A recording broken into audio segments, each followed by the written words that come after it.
આપણી સમક્ષ અમે રજૂ કરીએ તો કદાચ આપણને સૌને જ આમાંથી પ્રેરણા મળી શકે અને એ વ્યક્તિઓને પણ આપણી સાથે કનેક્ટ થવા માટે એક પ્લેટફોર્મ મળી શકે છે. સયાજી વૈભવ લાઇબ્રેરી ખૂબ ન્યુટ્રલ કામ કરે છે અને આવા સામાજિક ચેતનાના કેન્દ્ર થકી જ્યારે કોઈ વ્યક્તિ આપણા સુધી પહોંચે છે તો આપણા માટે પણ કંઈક નવી વિચારધારણા અહીંયાથી લઈને આપણે જઈ શકીએ. આ મૂળ હેતુ આ મળવા જેવા માણસ શ્રેણીની પાછળ છે. તો 30 જાન્યુઆરી 2021માં જ્યારે પ્રથમ આ કાર્યક્રમ શરૂ કર્યો હતો ત્યારે અપર્ણાબેન પ્રભુ દેસાઈ જે પુણાના છે અને જ્યારે ડોક્ટર્સે એમને કહ્યું હતું કે હવે તમે વ્હીલચેર પરથી ઊભા જ ન થઈ શકો અને આખું આપણું આગળનું જે જીવન છે તે તમારે બેડ અને વ્હીલચેરના સહારે જ વિતાવવાનું છે, ત્યારે એમને મનમાં નક્કી કર્યું હતું કે મારે એવરેસ્ટ સર કરવો છે.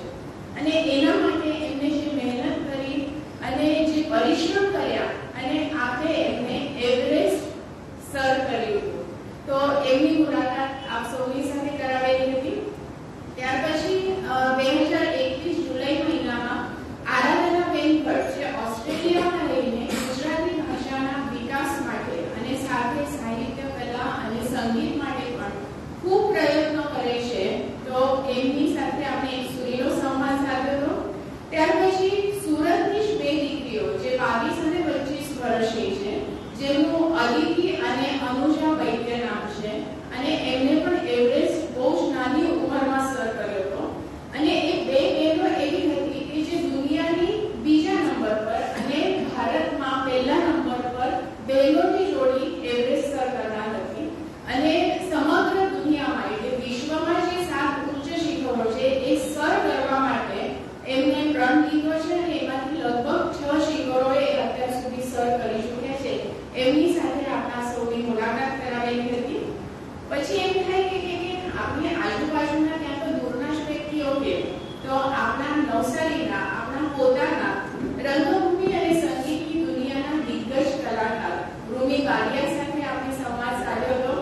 એમને લગભગ 500 એકાંકી, 200 ફૂલ લેન્થ નાટકો ને સંગીત આપ્યું છે અને ઘણી બધી સિરિયલ્સમાં પણ એમને સંગીત આપ્યું છે. તો એમની સાથે પણ ખૂબ સરસ એવું આ મળવા જેવા માણસ શ્રેણી અંતર્ગત આપણે સંવાદ સાધ્યો હતો. બધા જ શ્રોતાઓને ખૂબ મજા પડી હતી અને મુખ્ય એક ખબર પડી કે નવસારીમાં રહીને પણ અનેક વ્યક્તિ એમને જાણતા હતા, પરંતુ એમનું શું કાર્ય છે એના વિશે નહોતા જાણતા. તો એ અમારો પ્રયત્ન સફળ રહ્યો અને જૂન મહિનામાં કિશનભાઈ કલ્યાણી જે યુવા એ છે ઇન્ટરવ્યુઅર છે અને ગુજરાતના સૌથી યુવા ઇન્ટરવ્યુઅર છે, જેમને અત્યાર સુધી 500 એવા વ્યક્તિઓની મુલાકાત લીધી છે કે જેમને કંઈક અચીવ કર્યું છે, જે સમાજ શ્રેષ્ઠી છે, ક્યાં તો પોલિટિક્સમાં આગળ છે, ક્યાં તો વિવિધ ક્ષેત્રમાં, પછી એ સાહિત્ય હોય ક્યાં તો સ્પોર્ટ્સ હોય. તો એવા વ્યક્તિઓની મુલાકાત એક 25 વર્ષનો યુવક લે છે અને એનું અમે બુક પણ પબ્લિશ થવા જઈ રહી છે. તો એમને આપણે અહીંયા ઇન્વાઇટ કર્યા હતા. આ બધી જ વ્યક્તિઓ એવી હતી કે જે વિશિષ્ટ પ્રવૃત્તિ, ત્યાં તો સાહસ, ત્યાં તો આગવી એમની એક ઓળખાણના લીધે પ્રસિદ્ધિ પામી નહોતી. એટલે એમને એક અચીવમેન્ટ હતું એમનું, પરંતુ છતાં પણ એ લોકો પ્રસિદ્ધિથી દૂર હતા અને વેરી ડાઉન ટુ અર્થ. તો આવા લોકોને આપણી સમક્ષ આપણી વિશિષ્ટતા ધરાવતા લોકોને આપણી સમક્ષ રજૂ કરવાનો સયાજી લાઇબ્રેરી પ્રયત્ન કરે છે. અને આજે આ છઠ્ઠા મંડળમાં આપણે ભારુલતાબેન પટેલને મેળવી શક્યા છીએ. એકચ્યુઅલી નવસારીના મૂળ વતની છે, પરંતુ આપણને ખબર નહોતી કે એમની આટલી બધી સિદ્ધિઓ છે. તો લાઇબ્રેરી જે સામાજિક ચેતનાનું કેન્દ્ર છે તે રીતે અમે એમને શોધી કાઢ્યા અને આપણી સમક્ષ એમને લઈ આવ્યા છે. આજે એમની સાથે આપણે મુલાકાત કરીશું. સ્વામી વિવેકાનંદ કહેતા કે સંભવની સીમા જાણવી હોય તો એક જ માર્ગ છે અને એ છે અસંભવથી આગળ નીકળી જવું. આજે આપણી સાથે એવી શક્તિઓનો પરિચય કરાવીશું કે જેને આ વિચારને જાણ્યો, એ વિચારના સપના જોયા, એને જીવી બતાવ્યું, એના સંકલ્પ લીધા અને એ સંકલ્પને સિદ્ધિમાં પરાવર્તિત કરીને બતાવ્યું. કેન્સરને હરાવ્યું છે. She is a cancer survivor અને વિશ્વની એવી પહેલી મહિલા બની કે જેને ઇંગ્લેન્ડથી ઇન્ડિયા સુધી સોલો કાર ડ્રાઈવ કરી છે.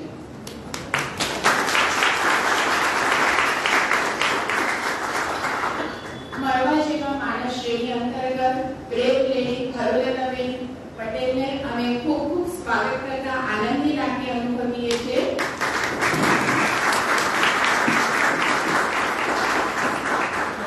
બ્રેન્ડ એમ્બેસેડર ઓફ રાજસ્થાન બાલ કલ્યાણ સમિતિ, international ambassador of Beti Bachao Beti Padhao campaign, ambassador of gender equality and social justice આવી અનેક ઉપાધિઓના હકદાર ખરોલતા પટેલ કામરેનો પરિચય આપતા મને ખૂબ આનંદ થાય છે.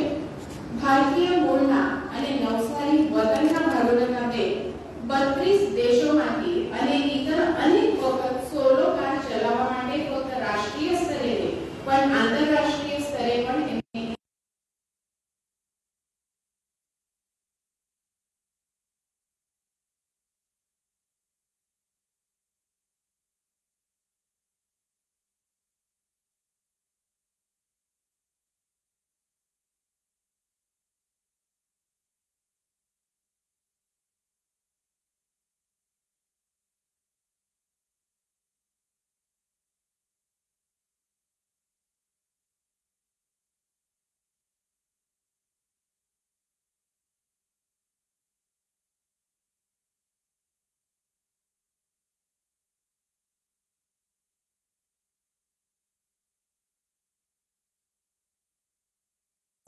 લંડનથી એ પીએચડી તૈયારી કરી રહ્યા છે. નિશ્ચય, ખંત, નિર્ધાર, બહાદુરી, મક્કમતા, અદમ્ય હિંમત જેવા ગુણોથી ભરપૂર એમની જીવન યાત્રા વિશે જાણવા અને વધુ પરિચય મેળવવા માટે મળવા જેવા માણસ શ્રેણી અંતર્ગત આજે એમને આમંત્રિત કર્યા છે. તો આ પ્રસંગે લાઇબ્રેરીના પ્રમુખ શ્રી પ્રશાંતભાઈ પારેખને વિનંતી કરું છું કે મોમેન્ટો આપીને એમનું સ્વાગત કરો.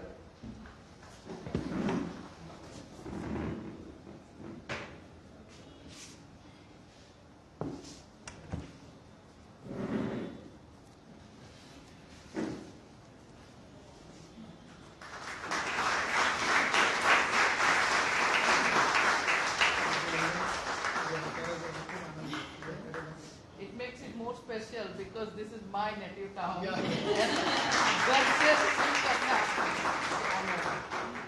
Thank you. પુસ્તક ભેટ આપવા માટે હું જયપ્રકાશભાઈ મહેતાને વિનંતી કરું છું.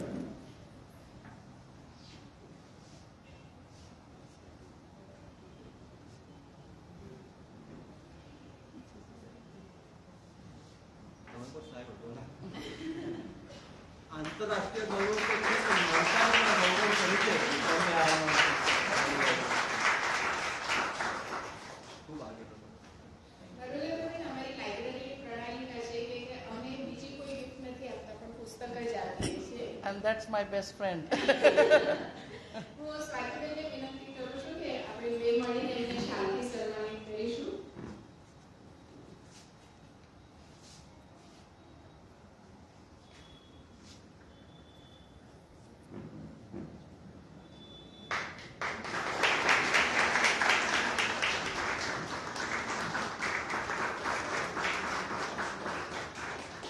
Thank you.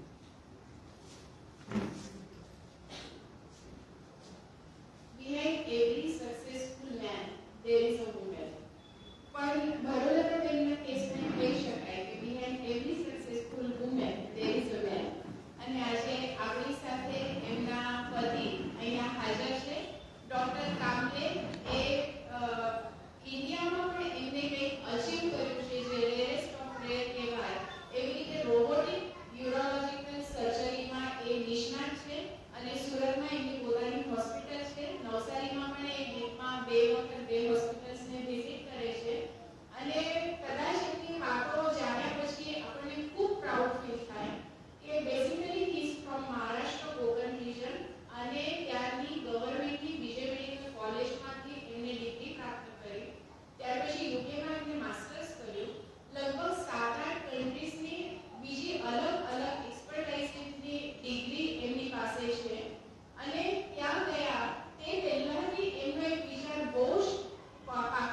કાર્યક્રમની શરૂઆત કરીએ તો આપણે જે પરિચય મેળવ્યો છે તે ખૂબ ટૂંકમાં હતો, પણ ઘણી વખત એવું થાય કે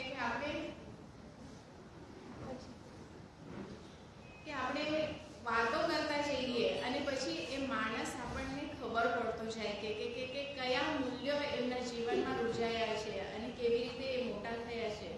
તો ભાનુલતાબેન, ફરી એક વખત સયાજી લાઇબ્રેરી વતી આપનું ખૂબ ખૂબ સ્વાગત કરી છે. અને મારો પહેલો પ્રશ્ન એવો છે કે કોઈ પણ વ્યક્તિ સફળતા પ્રાપ્ત કરે યા તો કઈ વિશેષતા પ્રાપ્ત કરે તો એના મૂળ કે રૂટ્સ જે આપણે કહીએ છીએ તે એના બાળપણમાં હોય છે. તો એના વિશે, આપણા બાળપણ વિશે કે ચાઇલ્ડહુડ વિશે આપ શું કહેવા માંગો છો? ચાઇલ્ડહુડ, હું એકચ્યુઅલી આટ ગામ, મારું મામાનું ગામ છે આટ ગામ, તો હું આટ ગામમાં મોટી થઈ છું. પ્રાઇમરી સ્કૂલ આટ ગામની મેં એટેન્ડ કરી હતી. 3 વર્ષની ઉંમરથી વી લોસ્ટ અવર ફાધર, અમારા ફાધર નથી. તો લાઈફ અમે ત્યાં ફાધરના જવા પછી આટ ગામ જ રહ્યા. મને મારા ફાધરના ગામમાં કોઈ નહીં ઓળખે ને હું કોઈને નહીં ઓળખું, એવી પરિસ્થિતિ છે. અને અમારા નાના નાની, મતલબ બા બાપુજી અમે કહેતા, તો એમણે અમને બહુ પ્રેમથી મોટા કર્યા. મારા મામા લોકોએ અમને લિટરલી પ્રિન્સેસની જેમ બંને બહેનોને મોટી કરી. મારા ફાધરના એક જ ભાઈ છે. એમના વિચારો એવા હતા કે દીકરીઓ મતલબ બોજ. હું 5, 5.5 કે 6 વર્ષની હશે અને એક દિવસ એ પોતે આવ્યા હતા આઠ કે અમારા બાપુજીએ બોલાવ્યા હતા, મને કંઈ યાદ નથી, પણ એમના એક શબ્દ હતા કે છોકરીઓ અને રસ્તામાં પડેલા પથ્થરમાં કંઈ ફરક નથી હોતો, કોઈ પણ ઠોકર મારી જાય. અને મારી જિંદગીમાં મને બોજ જોઈતો નથી. તમારી દીકરીની દીકરીઓ છે, તમારે જે કરવું હોય એ કરો. અમારા બાપુજી તો સભ્ય, ભણેલા હતા, સભ્ય હતા. એમણે કીધું આજે આપ શબ્દ બોલ્યા તો બોલી લીધું, તમે મારા ઘરે મહેમાન છો, હું તમને ધક્કા મારી નથી કાઢતો, તો તમે જઈ શકો. અને તમારે મને ભગવાને 2 દીકરીઓનો મોકો આપ્યો છે મોટી કરવાનો, તો કોઈએ કોઈની ચિંતા કરવાની જરૂર નથી, હું છું સક્ષમ. બાપુજીના એ શબ્દ હતા, કાકાના ઓલા શબ્દ હતા. તો અમે કોઈ દિવસ ફાધરનું કામ જોયું નહીં. એ શબ્દ, હું યંગ હતી તો છતાં પણ આજે પણ એમના શર્ટનો કલર મને યાદ છે તે દિવસનો, કે એ દિવસે એમનું શર્ટ કેવું હતું.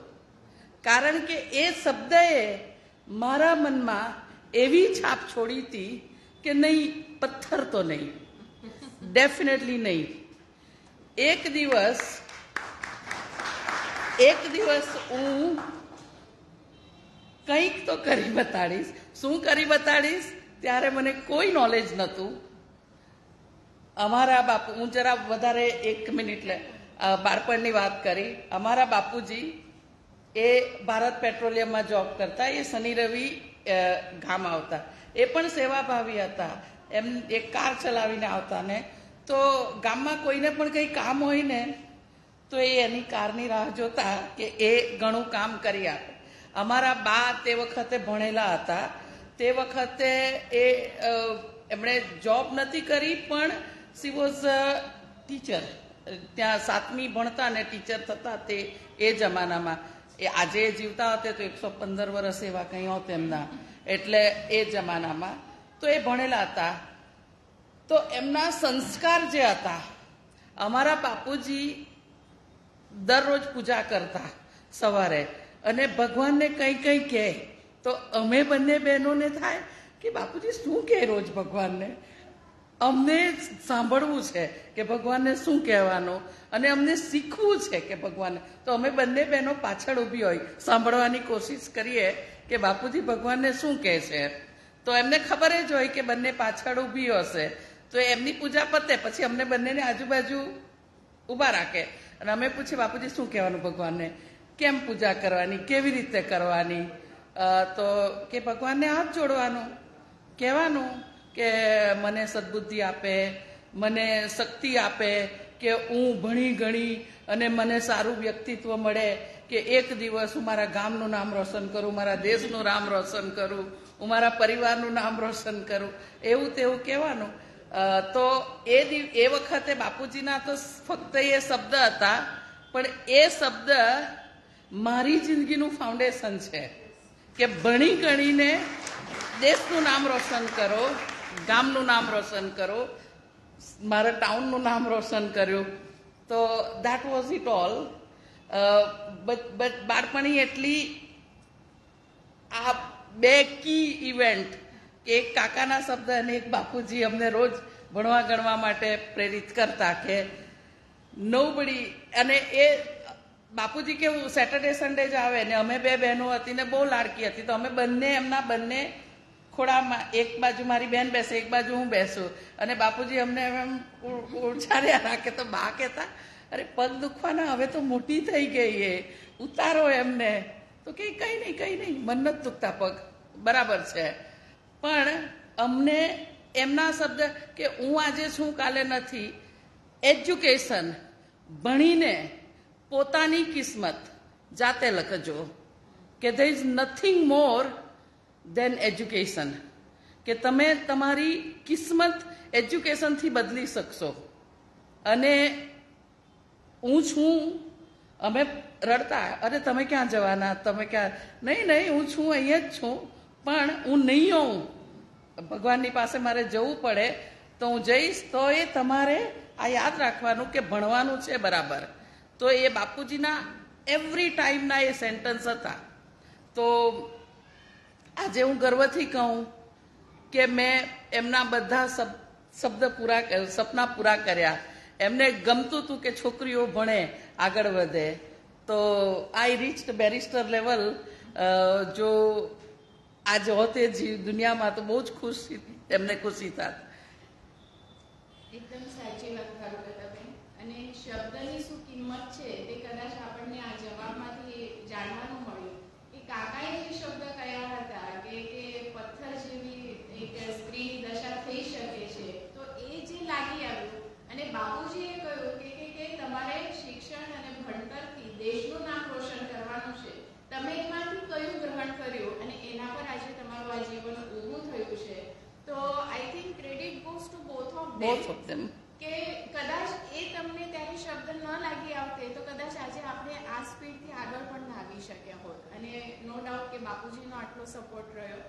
ત્યાર પછી આપ કંઈક બરોડા ગુરુકુલમાં હતા. હા, હું આર્યકન્યા મહાવિદ્યાલયમાં ભણતી હતી બરોડા. અને ત્યાં પણ એકેડેમિકલી અમે બંને બહેનો સ્ટ્રોંગ હતી પહેલેથી જ. અને ઇંગ્લેન્ડ કેવી રીતે ગયા એ બધાના સવાલ હોય કે ઇંગ્લેન્ડ કઈ રીતે પહોંચ્યા. તો મારા મમ્મીના સેકન્ડ મેરેજ કર્યા હતા, તો એ રીતે અમે ઇંગ્લેન્ડ પહોંચ્યા. અને ઇંગ્લેન્ડની વાત નીકળી તો હું કહું કે જ્યારે અમે ઇંગ્લેન્ડ ગયા ને તો મને એક શબ્દ પણ ઇંગ્લિશનો નહોતો આવડતો. મતલબ હું તો ગુજરાતી મીડિયમમાં ભણેલી ને, તો એ એક શબ્દ ઇંગ્લિશનો નહોતો આવડતો, પણ પ્રોગ્રેસ કરવું હતું. એ નક્કી હતું કે જેમ આપણા બહુ આ નવસારી ડિસ્ટ્રિક્ટના એટલા બધા લોકો યુકેમાં છે અને પ્રિડોમિનન્ટલી લેબર જોબ ને તે જ કરતા હોય મેજોરિટી. અને હું ને મારી બેન સપનાથી ભરેલા, પણ ઇંગ્લિશનું નોલેજ નહીં. તો અમે કે નહીં, લેબર જોબ નથી કરવું, આપણે કંઈ તો અલગ કરવું છે. પણ અલગ શું, એને એર હોસ્ટેસ બનવું હતું અને મને લોયર બનવું હતું. પણ રસ્તા કયા, તો ઇંગ્લિશ શીખો એ ફર્સ્ટ એ હતું. અને આજે હું જરા પણ મને શરમ નથી લાગતી કે મારો ફર્સ્ટ જોબ વોઝ સાડી શોપમાં. કારણ કે બીજું કોઈ મને જોબ નહીં આપે, મને ઇંગ્લિશ નહોતું આવડતું. તો સાડી શોપમાં સેલ્સ આસિસ્ટન્ટનો મારો ફર્સ્ટ જોબ હતો. ત્યાંથી આખો દિવસ કામ કરવાનું, સાંજે ઇવનિંગ સ્કૂલ્સ હોય એમાં ઇંગ્લિશ શીખવા જવાનું. અને એજ્યુકેશનની શરૂઆત એ રીતે કરી હતી. એકેડેમિકલી અમે બંને બહેનો સ્ટ્રોંગ હતી, તો અમે તો વિધિન ફ્યુ મંથ્સ અમે ઇંગ્લિશ બોલતા હતા. પછી ધીમે ધીમે લખતા વાંચતા શીખ્યા અને ઓબ્વિયસલી આપણને એકદમ ઇંગ્લિશ મતલબ પાંચમી ધોરણથી તમને ઇંગ્લિશ શીખવાનું મળે મતલબ એબીસી એ તે તમે શીખી શકો. અહીંયા તે વખતે એ ચાલતું હતું. હમણાં I think they do it bit better. પણ પાંચમાથી થોડો આલ્ફાબેટનો પરિચય ખરો, પણ બહુ કંઈ ખાસ નહીં. કોઈ એક હું કહું એક સેન્ટન્સ હું સ્ટ્રિંગ નથી કરી શકતી ઇંગ્લિશનો. તો દેટ્સ હાઉ ઇંગ્લિશની જર્ની ચાલુ થઈ અને પ્રોગ્રેસની જર્ની ચાલુ થઈ. બટ એ હતું કે અમારે જે રીતે આવ્યા ઇન્ડિયાથી, અમે બંને બહેનોના સપના હતા કે અમારે એ જ રીતે નથી રહેવું. મારી બહેને પણ એરલાઇન કેબિન ક્રૂનું કર્યું. એ પણ અમેરિકન એરલાઇન્સ, પહેલાં એ એમિરેટ્સમાં હતી, પછી અમેરિકન એરલાઇન્સમાં શિફ્ટ થઈ અને હમણાં એ લગ્ન કરીને યુએસએમાં રહે છે. પણ એણે પણ એનું સપનું પૂરું કર્યું. મારે લોયર બનવું હતું, મેં પણ મારું સપનું પૂરું કર્યું. And nothing was easy, nothing was impossible. Easy નહોતું પણ ઇમ્પોસિબલ પણ નહોતું. એવરી સ્ટ્રગલ હતી, નો ડાઉટ.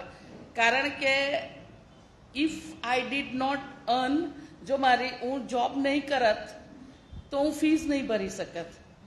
તો ફૂલ ટાઈમ જોબ કરીને આ બધું એજ્યુકેશન, આ બધી degrees, even to reach barrister level, એ બધું એક્સટર્નલી થયું છે. કોઈ દિવસ મને કોલેજમાં જવાનો મોકો મળ્યો નથી. તો કોલેજ કેવી, મતલબ obviously I have a university. મારી હાર્ટફોર્ડશાયર યુનિવર્સિટીથી મારું ગ્રેજ્યુએશન છે. મારું પોસ્ટ ગ્રેજ્યુએશન સિટી લો સ્કૂલ, મહાત્મા ગાંધીની પણ એ જ યુનિવર્સિટી હતી બેરિસ્ટ્રી માટે. તો સેમ યુનિવર્સિટી મારી છે. મિસિસ માર્ગરેટ થેચર જે યુકેની ફર્સ્ટ લેડી પ્રાઇમ મિનિસ્ટર હતા, એમની કોર્ટ ને મારી કોર્ટ સેમ છે ટુ લિંકન્સ ઇન. તો એ બધું છે. પણ એ બધું માટે અપહિલ સ્ટ્રગલ હતી.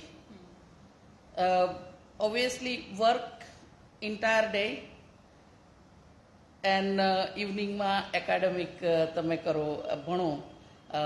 અને એટલા તે વખતે ને એટલા પૈસા નહોતા કે હું બુક્સ ખરીદી શકું.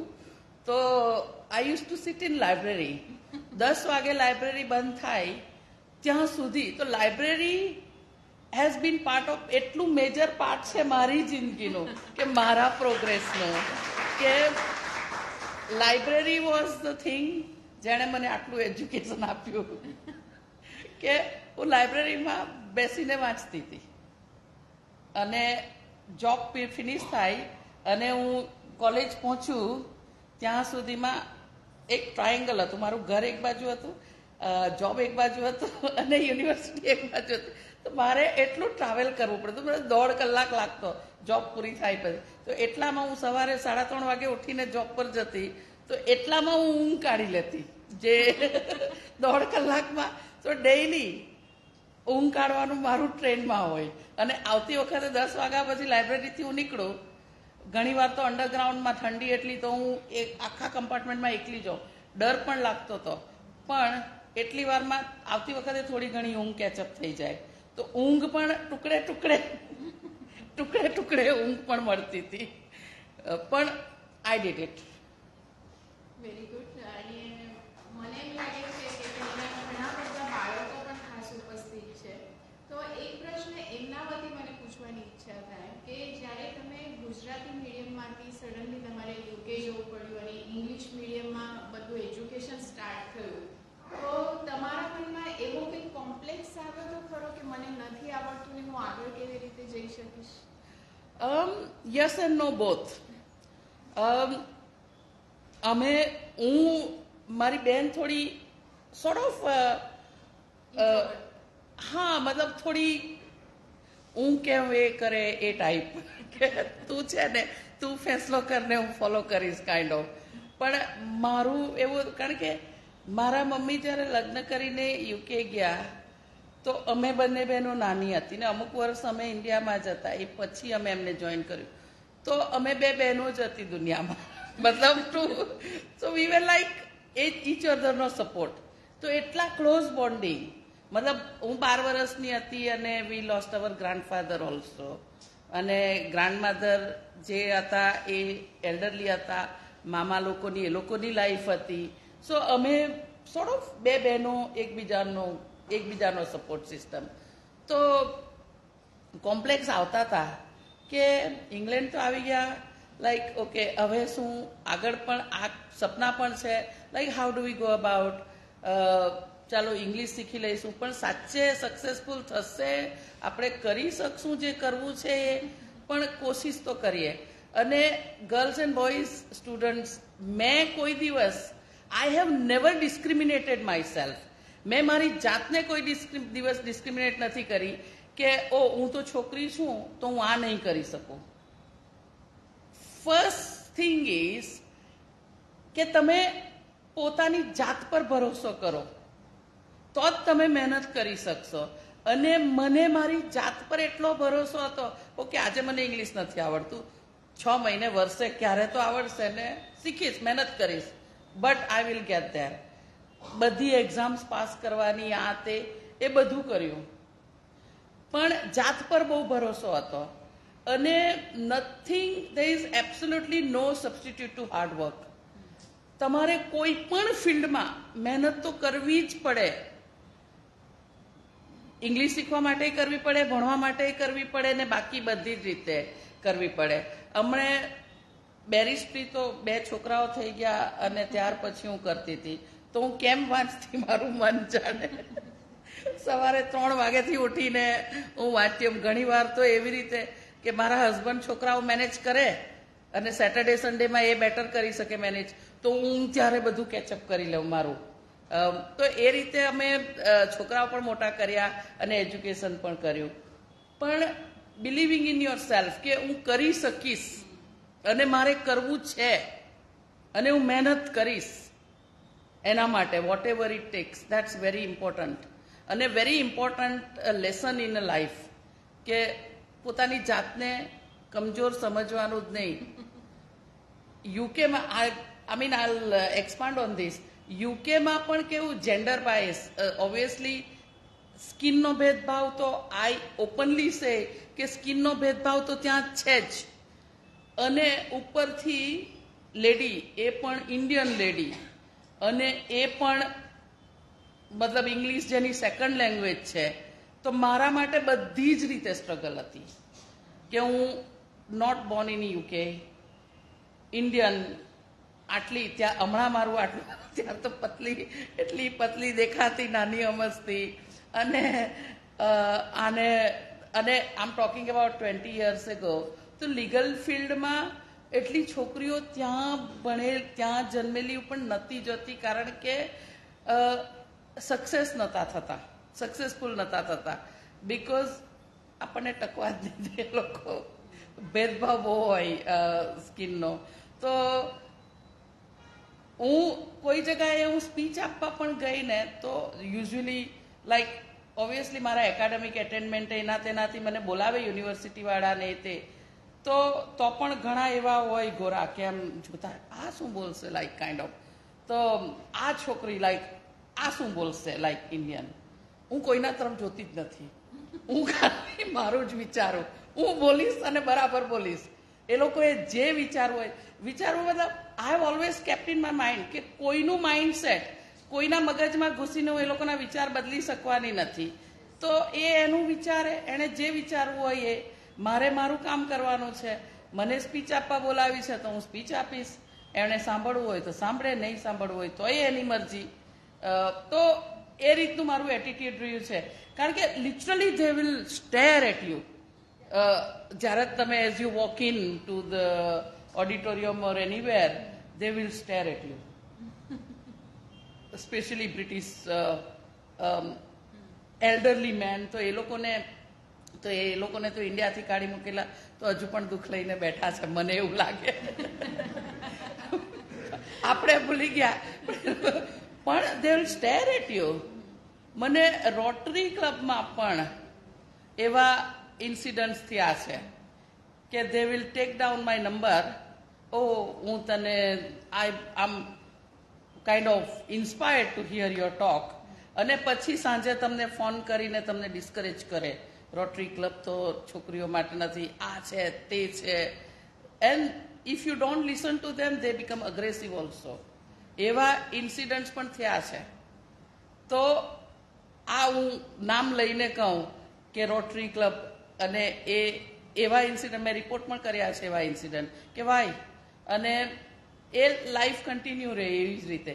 તો ઇંગ્લેન્ડમાં અહીંયા લાઈક ઘણી જગાએ હું મહારાષ્ટ્રમાં કે દિલ્હીમાં કે તે મને બોલાવે સ્પીચ આપવા, તો હું કહું અહીંયા વી આર સ્ટીલ પ્રિવિલેજ. અહીંયા લેડીઝ આર લાઈક, ઇફ આપણા અહીંયા કોઈ પ્રેગ્નન્ટ લેડીઝ કામ કરતી હોય તો ભાઈઓ ઘણીવાર મદદ કરી દે, like they don't let ladies struggle. એક ઇન્સિડન્ટ હું શેર કરું કે મારા છોકરાઓને હું ડેલી સ્કૂલમાં મૂકવા જાઉં તો એક લેડી હેવીલી મતલબ અર્લી સ્ટેજથી હું એને જાણતી હતી, રોજ કવર્ડ ઇન અ કલર, એના કપડાં કલર પેઇન્ટમાં કવર્ડ હોય ને એ છોકરાઓને મૂકવા, એના છોકરાઓને મૂકવા લેવાને. તો હું એને હાલો તો કરું, મારો સ્વભાવ છે કે હું બધાને હાલો કરું, તો હાલો તો કરું. પછી એઝ એના એડવાન્સ સ્ટેજ ઓફ પ્રેગ્નન્સી તો મેં કીધું કે ડ્યુ ડેટ ક્યારે છે, તો કે ઇન 3 weeks ટાઈમ. તો મેં કીધું હજુ સુધી તું ઘર પેઇન્ટ કરે છે, તો ઇટ્સ અનહેલ્ધી ફોર બેબી, પેઇન્ટની સ્મેલ બેબીને લાગશે. તો કે no, this is my job, if I don't work I can't survive. તો એટલા એડવાન્સ સ્ટેજમાં she was working, doing painting. તો મેં કીધું how do you manage like climbing up and down the stairs and એ તે, કારણ કે સ્ટેપ લેડર પર ચડીને પેઇન્ટ કરતી હશે. આપણા દેશમાં એ નહીં થાય, આપણા દેશમાં મદદ મળી રહે. તો એ વખતે it really struck my mind કે અહીંયા કમ્પ્લેન્ટ છે લોકોની, અને I agree some gender bias પણ છે, પણ આજે પણ બ્રિટિશ પાર્લામેન્ટમાં કે આજે પણ BBC workers are on a strike, routinely strike, pay gap માટે, કે મેલનો પગાર વધારે ફિમેલનો ઓછો, એના માટે. તો આપણો દેશ મહાન છે જ.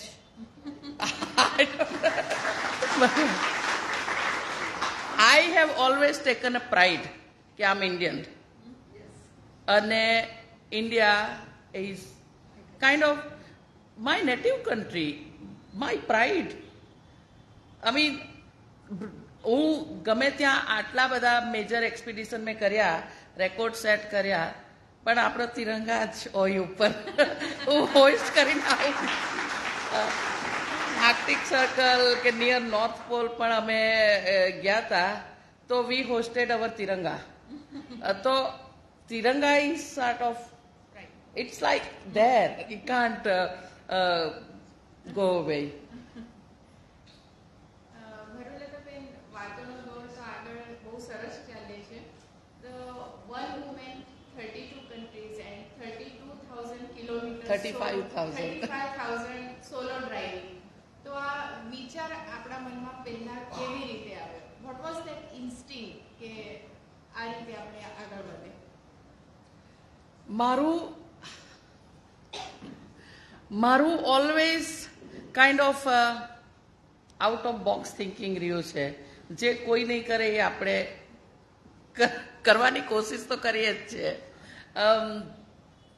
તો મને આજે મારી પાસે વર્લ્ડ રેકોર્ડ છે બધું, પણ હું તમને એની પાછળની સ્ટોરી કહું કે મને ડ્રાઇવિંગથી એટલો ડર લાગતો હતો. તો ડ્રાઇવિંગથી ડર લાગતો હતો. તો મારી બેન જે છે ને એ 1 વર્ષ નાની છે મારા કરતાં, તો એ ડ્રાઇવિંગ શીખી ગઈ, એ પાસ થઈ ગઈ, કારણ કે એ તો એરપોર્ટ પર એને તો જવા માટે એરલાઇન્સમાં કામ કરતી હતી, એને એરપોર્ટ પર જવા માટે એને તો જોયું, કાર વોઝ કમ્પલસરી. તો એ મને રોજ ટીઝ કરે કે આટલી મોટી થઈ ગઈ, કાર ચલાવવાથી ડરે છે, બસમાં કેટલો ટાઈમ બગાડે, ટ્રેનમાં કેટલો ટાઈમ બગાડે, એના કરતાં કાર શીખી લેતી હોય તો એ રોજ ટીઝ કરે ને. તો એના કારણે થઈને જ મેં ડ્રાઇવિંગ શીખવાનું સ્ટાર્ટ કર્યું. તો પહેલા લેસનમાં ઇન્સ્ટ્રક્ટર મને કહે કે સેકન્ડ ગિયરમાં મૂક હવે ગાડી. મેં કીધું નહીં ફાસ્ટ થઈ જાય, મારે નહીં સેકન્ડ ગિયર, આ કમ્ફર્ટેબલ છે. તો કે દુનિયામાં તો કદાચ પહેલી હશે કે જેણે ફર્સ્ટ ગિયરમાં જ ગાડી ચલાવી છે. આખા ટાઈમમાં એ ડિબેટમાં જ આખું લેસન પૂરું થઈ ગયું. ફર્સ્ટ ગિયર ઓબ્વિયસલી ઇન્સ્ટ્રક્ટર પાસે પેડલ્સ હોય એટલે એણે મૂકી દીધી સેકન્ડમાં થર્ડમાં, અને મને કે જોયું સી ફાસ્ટ નથી થઈ. એ જ રીતે ચલાવાય આ તે. પછી એ લેસન પછી હું પાછી ગઈ નહીં શીખવા. તો મારી બેન પાછી મને ટીચ કરતી, જોયું એકમાં બસ હવે નથી શીખવું. તો પાછું એને એ કરવા, અને મારું બૂમ એન્ડ બસ્ટ જ હોય કે બહુ ડાઉન થઈ જવાનું પછી ચાલ કરવું જ છે. તો ડ્રાઇવિંગ એ મને રોજ ક્યાં રાખે ને, નહીં હવે તો મારે પાસ થવું જ છે કરીને ડ્રાઇવિંગ શીખી લીધું, અને હું 3 વાર ફેલ થઈ driving test. Now you can proudly say that. અને 4થી વાર પાસ થઈ. તો 4થી વાર પાસ થઈને તો એ એક્ઝામિનર કહે કે oh you have successfully pass your driving test. Are you sure? કે યસ શ્યોર. એમણે મને સર્ટિફિકેટ આપ્યું કે yes you have pass your driving test. મેં કીધું કે સાચે મને લાગતું નથી કે હું પાસ થઈ ગયો હોય. તો કે નહીં યુ હેવ પાસ. તો દેટ્સ ડ્રાઇવિંગ જર્ની.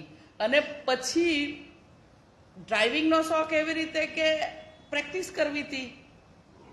અને મારા મધર જરા બોલ કરે તો કાર લઈને નીકળવાનું, 1-2 આંટા મારી આવવાના, મ્યુઝિક સાંભળીને રિફ્રેશ થઈને આવવાનું, અને એને શાંતિ હોય કે અહીં એકાદ આંટો મારતી હશે.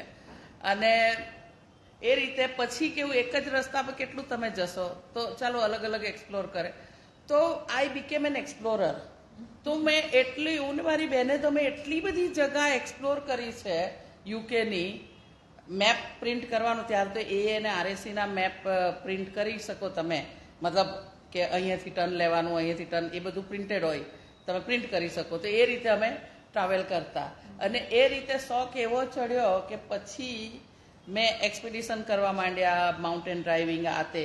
તો એ બધાથી આગળ વધતા જ્યારે હું બાય ધ વે આ વચ્ચેનો પાર્ટ મેં કીધો નહીં, મેં સિવિલ સર્વિસ જોઈન કરી હતી. જ્યારે when I got qualified in law, હું પ્રોબેબલી એટલી કોન્ફિડન્ટ નથી લીગલ પ્રેક્ટિસમાં જવા માટે, બિકોઝ ઇન્ડિયન ગર્લ્સ, હું યંગ પણ હતી અને હું સક્સેસફુલ થઈશ પ્રાઇવેટ પ્રેક્ટિસમાં એ મને ડાઉટફુલ લાગતું હતું.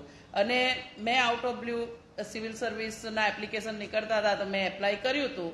તો આઈ ગોટ સિલેક્ટેડ, અને એ બધી એ લોકોની ટ્રેનિંગ, એક્ઝામિનેશન એ બધું પાસ કરીને so I was officer for the British government, central government of United Kingdom. તો એ સિવિલ સર્વિસનો પગાર સારો જ હોય, સારો હતો. મને તો એમ લાગતું આટલા બધા પૈસાનું કરીશું, કારણ કે મારી જરૂરત જ એવી નહોતી. તો એ, અને અમને વ્હીકલ એલાઉન્સ ને તે બધું મળતું હોય. તો મેં જ્યારે બ્રાન્ડ ન્યૂ ગાડી ખરીદી હતી, તો as I was driving out of the showroom, તો મને થતું હતું, મનમાં વિચાર આવ્યો કે આઈ એમ લાઈક 26 અને I got a good job, I got good pay, I got good education, અને પણ મારા દેશમાં એવી કેટલી છોકરીઓ છે મારા જેવી જેની પાસે ફાધર નથી. મારી પાસે ફાધર નહોતા, I didn't have brother, I had lost grandfather, મામા માસીઓ બધા છે, but they have their own life. તો મને એમ થતું કે એવી કેટલી બધી છોકરીઓ છે જેને થોડુંક બુસ્ટ મળી જાય ને જીવનમાં તો બહુ કંઈ કરી શકે. એન્ડ આઈ ઓલવેઝ સે કે બધામાં જ પોટેન્શિયલ છે. Every girl and every boy has the potential to progress. એ લોકોને થોડું એન્કરેજમેન્ટ આપો કે સપોર્ટ જ્યાં આપવાની જરૂર હોય ત્યાં આપે, તો એ લોકો પણ આજે વર્લ્ડ કોન્કર કરી શકે. તો ત્યારે મને વિચાર આવ્યો કે આ કાર લઈને હું ઇન્ડિયા જાઉં અને આઈ વુડ પ્રમોટ એજ્યુકેશન. એ પહેલાં હું જેટલી વાર ઇન્ડિયા આવતી એટલી વાર, વર્ષમાં એકવાર હું ઇન્ડિયા આવતી, તો હું અમારા ગામડેની સ્કૂલોમાં આજુબાજુમાં જઈને હું બોલતી, કહેતી છોકરીઓને. મારી સ્કૂલમાં તો પ્રિન્સિપલ મને બોલાવીને કે ચાલો તું કે વાત કર છોકરીઓને કે તે આટલું એજ્યુકેશન કર્યું આ તે. પણ હું બાજુબાજુના, તો આઈ વોઝ પ્રમોટિંગ એજ્યુકેશન કે લુક, મારા એજ્યુકેશનથી મેં મારી જિંદગી બદલી છે. તમે પણ બદલી શકો છો. તો બી એજ્યુકેટેડ. છોકરીઓ specially have that attitude to do something, conquer the world. તો એ રીતે હું કરતી હતી. તો એ વખતે એ મને ખ્યાલ આવ્યો અચાનક કે આજે મારી પાસે બધું છે. બાય ધેટ સ્ટેજ મેં અહીંયા નવસારીમાં એક ફ્લેટ પણ લીધો. મારો છે ફ્લેટ એ હજુ. તો મારી ફર્સ્ટ ફ્લેટ કે મને મારા નેટિવ ટાઉનમાં ઘર જોઈતું હતું મારું. It was the proudest moment કે મારો નવસારીમાં ફ્લેટ છે, મારું native town. I take ઇમેન્સ pride કે હું નવસારીની છું. મારા વર્લ્ડ રેકોર્ડના પણ બધા ઓલા પર નવસારીનું સ્ટીકર હોય, નવસારી હોય જ. તો એ વખતે મને એમ કે આ કાર લઈને હું નવસારી જાઉં, ઇન્ડિયા જાઉં, હું બધે ફરીશ આખા નવસારી ડિસ્ટ્રિક્ટમાં અને છોકરીઓને ઇન્કરેજ કરીશ એજ્યુકેશન માટે કે look I have done it, you can too. તો એ એક હતું. પછી તો લગ્ન થયા, છોકરાઓ થયા, બિઝી હસબન્ડ, સર્જિકલ પ્રેક્ટિસ ચાલ હસબન્ડની. તો અને એની વચ્ચે મારું એક બહુ મેજર એક્સિડન્ટ થયું હતું. તો major accident to an effect કે હું 4.5 વર્ષ સુધી મેં ગાડી નથી ચલાવી, હું ઇન્ડોર થઈ ગઈ. બહુ બધા ઓર્થોપેડિક ઇન્જરીઝ ને એ તે ઘણું પોસ્ટ ટ્રોમેટિક સ્ટ્રેસ ડિસઓર્ડર. તો એ વખતે મારી થેરાપી જે પણ ચાલતી હતી, આ કદાચ મેં લખ્યું નથી કશે, પણ એ વખતે લાઈફ વોઝ આટલી એક્ટિવ લાઈફ હતી અને હું એકદમ સ્ટેન્ડ સ્ટીલ થઈ ગઈ. અને ત્યારે તો સિવિલ સર્વિસમાં હું હતી જ, તો હું ઘરથી કામ કરું આ તે. પણ થેરાપી 55મું મારું સેશન હતું થેરાપીનું. મતલબ ઓર્થોપેડિક ઇન્જરી તો હીલ થઈ જાય, પણ પોસ્ટ ટ્રોમેટિક સ્ટ્રેસ ડિસઓર્ડર. તો એ થેરાપિસ્ટ મને કહે કે તારા સપના શું હતા એક્સિડન્ટના પહેલા. તો મેં કીધું કે you might laugh at me હમણાં તો જો હું તને કહું. તો કે નહીં કે એણે ઇન્સિસ્ટ કર્યું ને મેં કીધું કે મારે ડ્રાઇવિંગ કરીને ઇન્ડિયા જવું હતું. તો કે એ તો તું હમણાં પણ કરી શકે. મેં કીધું એ સપના હતા, રિયાલિટી તારી સામે બેઠી છે કે જે તારી સુધી ડ્રાઇવિંગ કરીને પહોંચી નથી શકતી પોતે. મારા હસબન્ડની સાથે મારે પ્રેક્ટિસ કરવું પડે રૂટ, અને હું જતી હતી. તો I was literally from there two there kind of એકદમ બધું જિંદગી એકદમ લાઈક ઓલમોસ્ટ હા કે હું કંઈ નથી કરી શકતી. Husband was fully supportive. તો એણે એટલું ઇન્સિસ્ટ કર્યું કે તું હમણાં પણ કરી શકે ડ્રાઇવિંગ, તું જઈ શકે ઇન્ડિયા આ તે. તો એ વખતે મેં એને કંઈ સિરિયસલી લીધી નહીં. પણ મારો સ્વભાવ છે કે કોઈએ પણ મને કંઈ કીધું હોય ને તો આઈ રિફ્લેક્ટ. હું મારા જીવન પર કાયમ રિફ્લેક્ટ કરતી હોઉં કે આજે મેં શું કર્યું, like how was my day. હું 10 મિનિટ મારી જાતને આપું જ છું દરરોજ રાત્રે કે મેં like whether everything was good, કંઈ એરર થયા, એમાંથી હું શું શીખી શકીશ. કારણ કે હું ઓલવેઝ આઈ ટેલ પીપલ કે જિંદગી એટલી લાંબી નથી કે તમે બધી ભૂલો એક જ જિંદગીમાં કરી લો અને એનાથી શીખી પણ લો. તો બીજાની ભૂલોથી પણ શીખવાનું. તો હું રિફ્લેક્ટ કરું છું daily. I still reflect on my self કે શું એરર થયા, શું. તો એ વખતે એ થેરાપિસ્ટનું પણ મેં રિફ્લેક્ટ કર્યું કે ઓ સી સેઇંગ કે ઓકે તું જઈ શકે આ તે. વોટ ઇઝ સી સેઇંગ, શું કામ એ કહે છે. પછી I continued reflecting for few days. અને પછી એક દિવસ જાણે કે હું ઊંઘમાંથી ઉઠી હોય એવું, હા આ બધી એન્ઝાયટી, ડિપ્રેશન, આ તે ડર લાગે છે ચલાવવાનો, એ તો બધું મારામાં છે. બીજું કોણ એને કાઢી શકશે મારા સિવાય. Only I can B hero of my own life. તો 4.5 વર્ષ પછી, આટલા સેશન પછી મેં પાછો ફોન કર્યો કે યુ નો વોટ, આલ કમ ફોર સેશન, આપણું રેગ્યુલર સેશન, અને I want to talk to you. તો મેં એને કીધું હા તે કીધું ને મેં વિચાર કર્યો એના પર. I want to focus. ના આપણી ફોકસ હું પાછી ડ્રાઇવિંગમાં કઈ રીતે, બાકીનું બધું જીવન તો આઈ વિલ મેનેજ અને my husband will help me manage, but let's go back to the driving. અને મારે તો જવાની કોશિશ તો ચોક્કસ કરવી છે ઇન્ડિયા જવાની. 1.5 વર્ષ અમે એ કાઉન્સિલિંગ મારા ચાલુ રહ્યા. અને we focused on how to get back to the wheel again. તો back from wheelchair to wheel હું આવી છું પાછી. તો એ રીતે ડ્રાઇવિંગની શરૂઆત પાછી થઈ અને I really wanted to come to India. અને જ્યારે મેં ડ્રાઇવિંગની હું ડિક્લેર કર્યું ને કે હું 32 દિવસ પહેલાં અમે બધું રિસર્ચ કર્યું because I really wanted two set a world record. તો બધું રિસર્ચ કર્યું કે હું શું કરીશ કે આ રેકોર્ડ થશે. સો 32 કન્ટ્રી એ તે સોલો એ બધું સોલો જ. મારા હસબન્ડ પાસે તો ટાઈમ હોતો જ નથી એ ડ્રાઇવિંગ આ 2 મહિના કાઢી શકે. એટલે એ બધું રિસર્ચ કરીને ફાઇનલી વી ડિક્લેર્ડ કે હું 32 દેશથી એકલી કાર ચલાવીને જઈશ અને I will set a world record. Believe me, declare કરવાનું ઇઝી હતું, સ્ટ્રગલ ત્યારથી ચાલુ થઈ. My book call breaking the prison. મારી આ 32 કન્ટ્રીની બુક લખી છે. એ કે બુક બ્રેકિંગ ધ પ્રિઝન. આપણી કલ્ચરલ વોલ્સ, આપણું જે સોસાયટી છે કલ્ચરલ, એટલી મોટી મોટી દિવાલ બનાવીને મૂકી છે ને કે છોકરીઓ પ્રોગ્રેસ ક્યાં કરશે. અરે મને જે 20 વર્ષથી મારા કોન્ટેક્ટમાં નહોતા એ પણ એડવાઇસ આપવા આવ્યા. અરે સવારે 3-3:30 થી ફોન, ઇન્ડિયામાં સવાર થાય ને તો ઇંગ્લેન્ડમાં ત્યારથી ફોન વાગવાના ચાલુ થાય કે ઓ ગાંડી થઈ ગઈ છે, હસબન્ડ ડૉક્ટર છે, છોકરાઓ છે, આવું કોઈ કરતું હોય, કોઈ એકલી છોકરી ડ્રાઇવિંગ કરી શકતી હોય, કોઈ 32 દેશ, આવું કોઈ સાંભળ્યું છે, કોઈ કર્યું છે. મેં પછી તો રાતના ફોન ઓફ ધ હુક રાખીને સુવાનું ચાલુ કર્યું કે મારે કોઈની સાથે વાત જ નથી કરવી. અને એક બેને મેં કીધું હતું કે ઇતિહાસ રચવા માટે ને થોડું ગાંડું થવું જરૂરી છે, તો હું ઇતિહાસ રચીને આપીશ. તો આજે હું ગર્વથી કહી શકું કે હું વર્લ્ડની ફર્સ્ટ લેડી છું જેની પાસે આટલા બધા રેકોર્ડ છે, આટલા બધા એક્સપિડિશન કર્યા છે અને unique expedition, out of box thinking. તો હું કહું 32 દેશથી 35,383 કિલોમીટર્સ મેં 57 ડેઝમાં કર્યું. અને icing on cake was prime minister was to receive me. મને ફોન આવ્યો લંડનથી કે the prime minister will receive you in your native country. મેં કીધું વાય મી?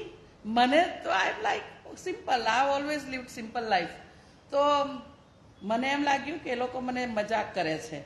તો મેં સિરિયસલી નહોતું લીધું. તો એમણે કીધું હશે પીએમ ઓફિસમાં કે એણે સિરિયસલી નથી લીધું. તો બીજા દિવસે સવારના ફોન કર્યો એમણે કે prime minister will receive you as an achiever and you are meeting. The prime minister will officially receive you in the, તમને પ્રાઇમ મિનિસ્ટર રિસીવ કરશે ઓફિશિયલી તમારા નેટિવ કન્ટ્રીમાં. તોય મેં સિરિયસલી નથી લીધું. પછી મેં ફોન જોયો અને અડધું, આટલા દિવસથી હું થાકેલી પણ હતી. પછી મેં પાછો ફોન કર્યો કે મને એમ કે કોઈ પાછું મજાક કરે, તો મેં પાછો ફોન કર્યો. તો એમણે કીધું અમને ખબર હતી કે તમે કદાચ પાછા સિરિયસલી નહીં લો એટલે અમે નંબર અમારો આવે એ રીતે તમારા મોબાઈલ પર કર્યો હતો. તો I call back and it was yes, Modiji had received me. એમણે મને પર્સનલી રિસીવ કરી, સન્માનિત કરી અને that was truly an honour. અને એકદમ કોઈ લિંક નહીં, કોઈ જેક નહીં, કોઈ મને ઓળખે નહીં. અને એમણે મારી જર્ની ફોલો પણ કરી હતી. એમને ખબર હતી હું ઇન્ડિયા ક્યારે એન્ટ્રી કરી અને હું બિહારથી નીકળી યુપી પહોંચી, એ બધું એમને ખબર હતી. તો that was something extra ordinary. અને પછી આઈ રિસીવડ પ્રેસિડેન્ટ એવોર્ડ ઓલ્સો. અને ફર્સ્ટ લેડીઝ એવોર્ડ જ્યારે મળ્યો તો ગુજરાત તરફથી હું એ લિસ્ટમાં એકલી જ છું. બધા સ્ટેટના, અલગ અલગ સ્ટેટના હતા, ગુજરાત તરફથી હું એકલી જ છું. તો obviously the award came to Navsari. Obviously નવસારીમાં મને કોઈ ઓળખતું નહોતું ખાસ.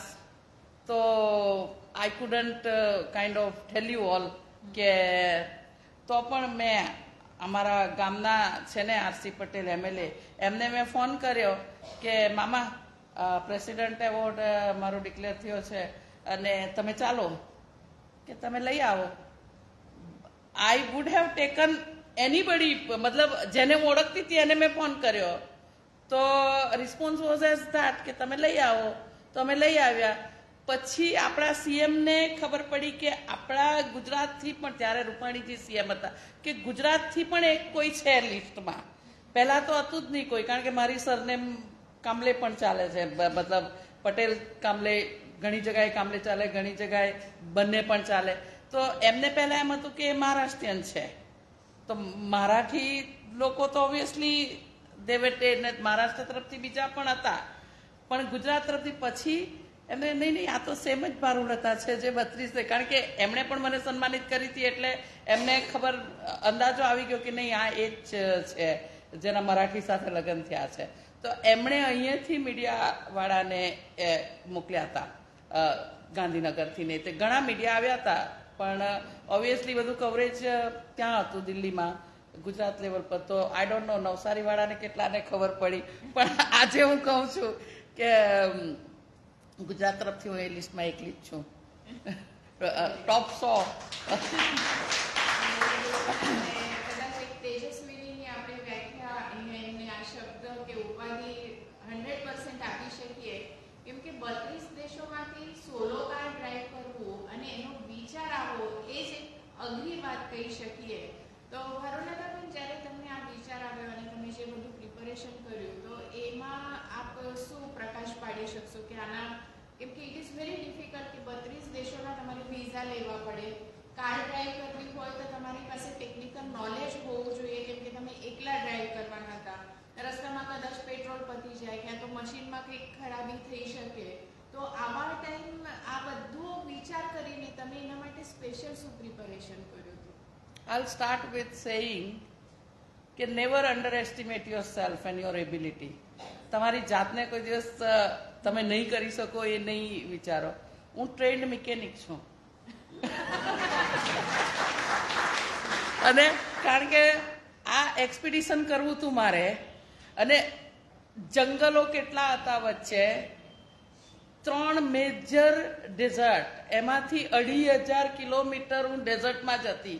એક તો એટલું મોટું હતું, 2500, 800-900 કિલોમીટર તમે ચાલી જાઓ તો કાળો કાગડો નહીં હોય ત્યાં. અને જે દિવસે હું કિર્ગિસ્તાનથી ચાઇનામાં એન્ટ્રી કરી તો બેક ઓફ હિમાલય, અને 500 કિલોમીટરના રેડિયસમાં મારા સિવાય કોઈ નહોતું એ બર્ફીલા પહાડમાં. તો એ હિંમત હોવી જરૂરી છે. અને મિકેનિકનું કામ મેં શીખી લીધું હતું. ટાયર બદલતા મને આવડતું હતું પહેલેથી, કારણ કે ગાડી ચલાવવાનો શોખ હતો, અને ફાઇનાન્સીસ ત્યારે પહેલેથી થોડી કમી જ હતી, તો આપણે થોડું કામ આપણે કે ટાયર બદલવા કોઈને બોલાવે એના કરતાં આપણે જ કરી લેવા. તો ટાયર બદલતા મને આવડતું હતું. આજે કદાચ મારા હસબન્ડની કારનું ટાયર એ થાય તો એ મને બોલાવશે, એને નથી આવડતું. મારી કાર વીકલી સર્વિસ કરશો તો કેટલો કોસ્ટ હતો? કાર હું મારી જાતે જ સર્વિસ કરતો, કારણ કે મારા એક વીકમાં જ એટલા કિલોમીટર થતા હતા, તો હું કાર પોતે જ સર્વિસ કરતી હતી. મિકેનિકનું કામ હું જાણતી હતી. મોબાઈલ પંપ મારી પાસે હતો કે જો એર ઓછી થાય તો હું કરી લઈશ, ભરીને ચાલીશ. સેપરેટ અમુક આ હું બહુ પ્લાનિંગથી ચાલુ છું લાઈફમાં. તો આ જર્ની, 32 દેશોની જર્ની એકચ્યુઅલ ફિઝિકલ જર્ની પછી કરી, પણ મેં વર્ચ્યુઅલ જર્ની ઓલરેડી કરી હતી. તો અમે સેટેલાઇટથી આખી જર્ની કમ્પ્લીટ કરી હતી 32 દેશોથી.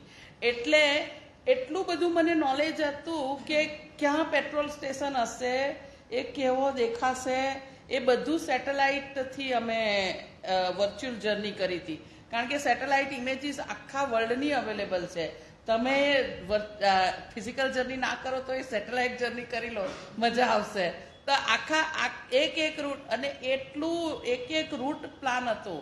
અને ઘણીવાર એવું હતું, ઓબ્વિયસલી મારી સેફટી પ્લસ મારી વ્હીકલની સેફટી વોઝ અટમોસ્ટ ઇમ્પોર્ટન્ટ. કારણ કે જો વ્હીકલને કંઈ થાય તો તમારો રેકોર્ડ ગયો. તો એના માટે હોટેલ સિલેક્ટ કરવાની, જેના બેરિયર હોય, તમે ખુલ્લામાં પાર્ક કરીને જાઓ, કોઈ જગાએ તમારા કોઈ ટાયર ચોરી કરી જાય, કંઈ થાય. ઓબ્વિયસલી વર્લ્ડ રેકોર્ડને આને તેના બધા લેબલ્સ હતા કાર પર.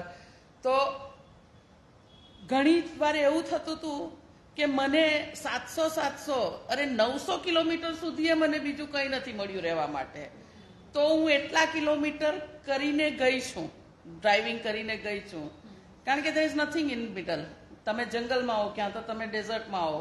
તો એટલી, અને એ બધું સ્ટેમિના, કારણ કે હું પહેલા એક્સપિડિશન કરતી હતી પણ ત્યારે મારા લગ્ન નહોતા થયા, ત્યારે મારા છોકરાઓ નહોતા. તો મેં એ બધું સ્ટેમિના ભેગું કર્યું હતું પાછું. તો એ 1.5 વર્ષ જે થેરાપિસ્ટ સાથે ગયા અને બીજું 1.5 વર્ષ તો મેં સ્ટેમિના, કે હું પહેલા આટલા એક્સપિડિશન કરતી હતી, હવે મારામાં એ તાકાત છે કે હું કરી શકીશ, કે આટલા કલાક હું બેસી શકું છું આટલા મેજર એક્સિડન્ટ પછી.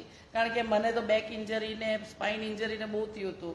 તો એ બધું તો મેં 1100 કિલોમીટર એક દિવસમાં ચલાવી શકું, 24 કલાકની અંદર ચલાવી શકું એટલી સ્ટેમિના, એટલી પ્રેક્ટિસ કરી હતી. માઉન્ટેન ડ્રાઇવિંગની બધી પાછી પ્રેક્ટિસ, એકદમ પ્રેક્ટિસ કરી હતી. બિકોઝ હું માનું છું કે જો તમે પ્રેપરેશન સારું કરશો ને તો તમે જીવનમાં ડેફિનેટલી સક્સેસફુલ થશો. તો બીઇંગ અ લોયર, બાકી કોઈ જગાએ તમે જઈને કાનૂન ભંગ કરો, કેટલી શરમજનક વાત કહે કે લોયર જ કાનૂન ભંગ કરે છે. તો એવું નહીં થાય એની પણ પૂરી ખાતરી રાખી હતી કે મેં બધા દેશ, કારણ કે અલગ અલગ ભાષાઓ છે, તો એ લોકોની ભાષામાં બધા એ લોકોના rules, general rules, road rules, એ લોકોની રોડ સાઇન, એ તે બધું પ્રિપેર કરી લીધું હતું. એની બુકલેટ પ્રિપેર કરી હતી. એ બધું એ લોકોની ભાષામાં કરીને એને ઇંગ્લિશમાં ટ્રાન્સલેટ કરીને એ બધી બુકલેટ રાખી હતી અને એ ઓર્ડરમાં હતી. પહેલી કન્ટ્રી વાંચી લીધું, જે કન્ટ્રીમાં તમે એન્ટર કરવાના હોય બધું રિફ્રેશ કરી લીધું. મેં પોતે બધી બુકલેટ પ્રિપેર કરી હતી એટલે મને નોલેજ તો હતું. પછી એ બુકલેટ સાઇટ પર જતી રહી, નવી આવે. એ રીતે એવરી ટાઈમ હું બીજી કન્ટ્રીમાં એન્ટર થવાની હોય એ પહેલાં હું બધું નોલેજ રિફ્રેશ કરી લઉં. કારણ કે બધી ભાષા અલગ, બધા એ લોકોના રોડ રૂલ્સ અલગ. અને આઈ ટેક ઇમેન્સ પ્રાઇડ કે હું લોયર છું અને હું કાનૂન નહીં, મને આઈ ડોન્ટ લાઈક કે મારાથી નહીં થવું જોઈએ. આઈ ઓલવેઝ સે કે I am a lawyer, guardian of law and rule of law. તો મારે એ બરાબર રાખવું છે. તો બધુંનો મેં ખ્યાલ રાખ્યો હતો. બીજી વસ્તુ કે વિઝાસ, તો સર્ટન કન્ટ્રીઝની visa as a British passport holder તમને અમુક તો યુરોપમાં તમને નહીં એ લાગે, પણ રશિયા, ચાઇના, મ્યાનમાર, એ તે કન્ટ્રીઝની મારે વિઝા લેવી પડી હતી. એ વિઝા બધું એડવાન્સમાં પ્રિપરેશન કરીને, અને it's like a jigsaw puzzle કે તમને ઘણી કન્ટ્રીની વિઝા એવી હોય કે તમને આટલા જ ટાઈમ ડ્યુરેશનની મળે, તો તમારે એન્ટ્રી એ ટાઈમે કરવાની ને એક્ઝિટ એ ટાઈમે કરવાની, like within their time frame. નહીં તો you have to wait and reapply for visa and all that. તો એ એક તમારો જીક્સો પઝલનો એક પીસ મિસ થઈ જાય ને તો આખું કલાપ્સ થઈ જાય ને તમે પઝલ નહીં કરી શકો ને, એ ટાઈપનું હતું. તો it was literally like a jigsaw puzzle. તમારે આ કન્ટ્રીમાં એન્ટર, અને તમારે ટેમ્પરરી તમારું વ્હીકલને ઇમ્પોર્ટ કરવાનું, પાછું બીજી બોર્ડર પર એને કરવાનું, ઓફિશિયલી એક્સપોર્ટ કરવાની, ઇમ્પોર્ટ એક્સપોર્ટ કરતું રહેવાનું બધી બોર્ડરો પર, અને એ બધી ફોર્માલિટી. અને દેર ઇઝ સમથિંગ, આ young boys and girls, there is something call like આપણો જેમ પાસપોર્ટ હોય, આ જસ્ટ જનરલ નોલેજ માટે હું તમને કહું છું કે આપણો જેમ પાસપોર્ટ હોય એમ કારનો એ પાસપોર્ટ હોય કે કાર નેટ. તો તમારે એ પણ લેવું પડે તમારી કારને ઓફિશિયલી ઇન એન્ડ આઉટ કરવા માટે. તો એ બધું મારી પાસે હતું. ડોક્યુમેન્ટેશન વેર ઓલ રેડી બધી બોર્ડરો પર. અને બિલીવ મી, સેન્ટ્રલ એશિયામાં રશિયા, કાઝાકિસ્તાન, કિર્ગિસ્તાન, આપણને એમ લાગે કે આ ઇસ્લામિક કન્ટ્રી છે, પણ ઇન્ડિયન લોકોનું, રશિયા તો નોટ ઇસ્લામિક કન્ટ્રી બટ કાઝાકિસ્તાન એટલા ફોરવર્ડ માઇન્ડેડ છે ને. પહેલા જ દિવસે હું શોક થઈ ગઈ હોટલમાં, the girl in a remote Kazakhstan, એટલું રિમોટ, અને ત્યાં she was in short skirt. તો મેં એને કીધું oh are you native of Kazakhstan? તો કે હા. મેં કીધું કે but isn't it a Muslim country? તો કે યસ. તો મેં કીધું are you allowed to wear this thing? કે હા વી આર ઓપન માઇન્ડેડ. તો નથિંગ લાઈક દેટ. આપણને બહુ ઘણા પરસેપ્શન હોય જિંદગીમાં, પણ એવું એ હોતું નથી. ઇન્ડિયન લોકોને માટે રશિયા, કાઝાકિસ્તાન, કિર્ગિસ્તાન એટલું માન સન્માન છે. જે દિવસે રશિયાથી મેં કાઝાકિસ્તાનમાં એન્ટ્રી કરી, એક તો મારું પ્રોબ્લેમ થયો હતો મોસ્કોમાં કે ઇન્સ્ટેડ ઓફ ડીઝલ એ લોકો પેટ્રોલ ભરી દીધું હતું કારમાં, તો મારો એક દિવસ એમાં વેસ્ટ થઈ ગયો. તો મારા વિઝા વોઝ ટુ એક્સપાયર. 24 કલાકમાં મારે 1700 કિલોમીટર ક્રોસ કરીને I had to get out of the country. અને એ કાઝાકિસ્તાનની બોર્ડર ખાલી ડે લાઇટમાં જ ઓપન રહી, તો 4:30 બંધ થઈ જાય. 4:30 ઇઝ ધ લાસ્ટ એન્ટ્રી. અને મારી આજે કારનો જે પ્રોબ્લેમ થયો હતો એના કારણે થઈને બીજા દિવસે મારી વિઝા એક્સપાયર થવાની ને સાંજે 6 વાગે હું મોસ્કોમાં જ હતી ને બીજા 1700 કિલોમીટર મારે કાપવાનું હતું ઓવરનાઇટ. પછી બિકોઝ વર્લ્ડ રેકોર્ડ હતો, ડિક્લેર્ડ હતું 85 સિટીઝ, તો મારે 2 સિટીઝ રશિયાની કરવાની બાકી હતી. તો અમે એ 2 સિટી તરત અમે આખો મેપ બદલી નાખ્યો કે હવે હું બીજી બોર્ડરથી એન્ટર કરીશ કે જેમાં વચ્ચે 2 સિટીઝ પણ આવે અને હું સમયસર બોર્ડર પર પહોંચી શકું. તો એ રાતે મેં 22 કલાક કન્ટિન્યુઅસ, એ દિવસે મેં 22 કલાક કન્ટિન્યુઅસ ડ્રાઇવિંગ કર્યું છે. હું 2 કલાક સૂતી છું ખાલી અને હું પાછી નીકળી, કારણ કે નહીં તો વિઝા એક્સપાયર થઈ જાય. અને જો હું વિઝા પાછી રિન્યૂ કરાવવા મારે મોસ્કોમાં રોકાવું પડે. 5-6 દિવસ વિઝા રિન્યૂ થતા લાગે. ત્યાં સુધીમાં ચાઇનાના મારા ઝિંગઝાંગ પ્રોવિન્સના વિઝા પરમિશન ખતમ થઈ જાય. ત્યાં સુધીમાં મારું મ્યાનમારની વિઝા પૂરી થઈ જાય. તો એ બધું પાછું રીએરેન્જ કરવાનું. એટલા માટે આઈ સ્ટ્રગલ. 22 કલાક ચલાવીને હું પહોંચી ગઈ બોર્ડર પર. અને બોર્ડર પર પહોંચી તો હું બીજી બોર્ડર ગઈ અને 2 સિટી પણ કર્યા. રાતના 3:30 તો હું પેન્ઝા નામની એક સિટીમાં ફોટોગ્રાફી કરતી હતી, કારણ કે મારે તો અને સિરિયસલી પરસેપ્શન એ છે કે ડેન્જરસ છે, પણ નથી. People are very happy. એક હોટલમાં તો એક ભાઈ મારી બેગ ઉઠાવવા માટે, bell captain, he was very proud. મેં કીધું what makes you so proud? તો કે ઓ you are Indian. મેં કીધું why? What that got to do with bag lifting? તો કે we love Indian. Indians are like, એ લોકો literally Indian લોકોને કે why, what is so special about Indian? That educated, hard working, good looking, that's what he said. અને મતલબ overall Indians are good, not only ladies. But કોઈ જગાએ પીને પડેલા નહીં મળે, એ લોકોના પરસેપ્શન છે. કે ગોરા લોકો તો કેવું પી ગમે ત્યાં રાતના નાઇટ ક્લબ આ તે કરે ને પડે. ઇન્ડિયન લોકો તમને નહીં મળે. મોસ્કોમાં એક ફોટોગ્રાફી માટે હું રોંગ સ્ટ્રીટમાં ઘૂસી ગઈ, સામેથી મતલબ નો એન્ટ્રીમાં ઘૂસી ગઈ. તો સામેથી પોલીસ મેન આવતા હતા. તો એણે મને કીધું નો એન્ટ્રી. તો મેં કીધું સોરી બાય મિસ્ટેક. તો કે નો પ્રોબ્લેમ.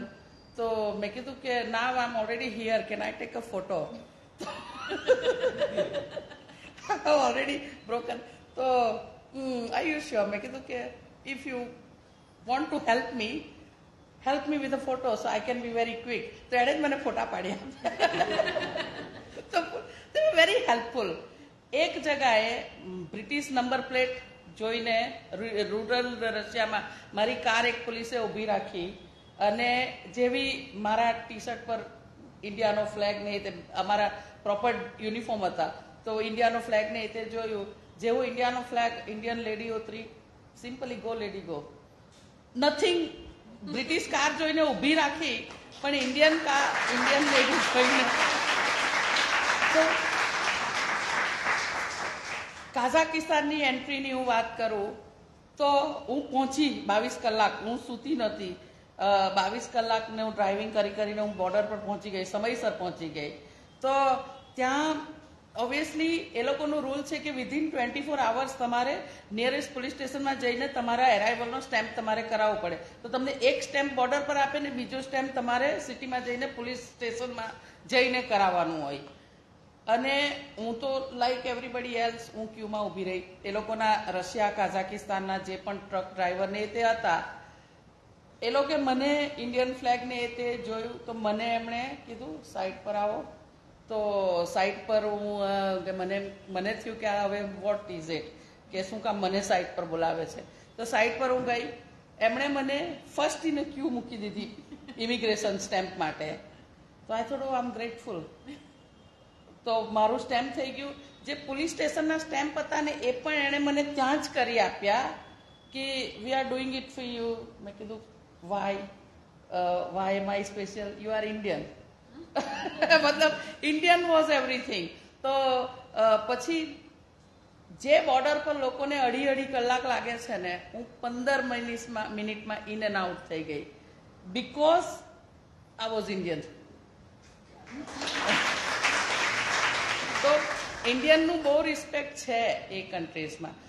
આ ઓન ધીસ નોટ હું એક રશિયાનો ઇન્સિડન્ટ હું શેર કરું કે હું લેટિવિયા બોર્ડરથી આવી રશિયામાં. તો લેટિવિયા બોર્ડર હું નાઇસ એન્ડ અર્લી કે હું લેટ નહીં થઈ જાઉં, કારણ કે બહુ ઠંડી હતી, -22 એવું કંઈ ટેમ્પરેચર હતું. તો હું લેટ નહીં થઈ જાઉં એમ કરીને like 5 o'clock in the morning at the border, કે હું જલ્દી બોર્ડર ક્રોસ કરી લઉં. કેટલી વાર લાગે ખબર નહીં. તો મારું ઇમિગ્રેશન થઈ ગયું, પણ વ્હીકલનું કસ્ટમ ક્લિયરન્સ બાકી રહ્યું ને એ લોકોની સિસ્ટમ ડાઉન થઈ ગઈ, કમ્પ્યુટર સિસ્ટમ. તો જ્યાં સુધી એ લોકો મને પાસ નહીં કરે ત્યાં સુધી હું કન્ટ્રીમાં હું પર્સનલી કરી શકું, પણ નોટ ધ વ્હીકલ. તો મારે ઊભું રહેવાનું. તો હું થોડી વાર કારમાં જ ઊભી રહી. પછી એક કસ્ટમ ઓફિસર આવ્યા અને મને કે તું કાર સાઈડ પર મૂક. મને એમ કે વોટ. પછી એમણે કીધું તમે બિલ્ડિંગમાં આવો. ભાષા આ બધી જે હું વાતો કરું છું ને એ ટ્રાન્સલેટર પર થતી હતી. એ લોકોને મારી ભાષા નહોતી આવડતી, મને એ લોકોની ભાષા નહોતી આવડતી. એ કાઝાકિસ્તાન કે જે તેની હું વાત કરું છું ને એ બધી ટ્રાન્સલેટર પર વાતો થતી. હવે એ ભાઈએ મને કીધું તું બિલ્ડિંગમાં. મને એમ કે ઓ હવે શું કસ્ટમના શું પ્રોબ્લેમ. તો એણે મને એ લઈ ગયા. આઈ ફોલોડ હિમ. કાર તો પાર્ક કરાવી દીધી. એણે મને ટ્રાન્સલેટર પર સમજાવ્યું કે અમારી સિસ્ટમ ડાઉન છે, તું ઠંડીમાં બહાર શું કામ ઊભી રહે, તું અહીંયા બેસ, અહીંયા હીટર છે, તને ચાય કોફી કંઈ આપીએ. તો every half an આવર he kept on coming in અને ટેલિંગ મી કે આ border like system is still down આ તે. પછી મેં એને કીધું કે વાય મને સ્પેશિયલ ટ્રીટમેન્ટ અને વી લવ ઇન્ડિયન. મને કે જીમી જીમી, એણે ડાન્સ પણ કરી બતાવ્યો મને, જીમી જીમી જીમી જીમી આજા આજા.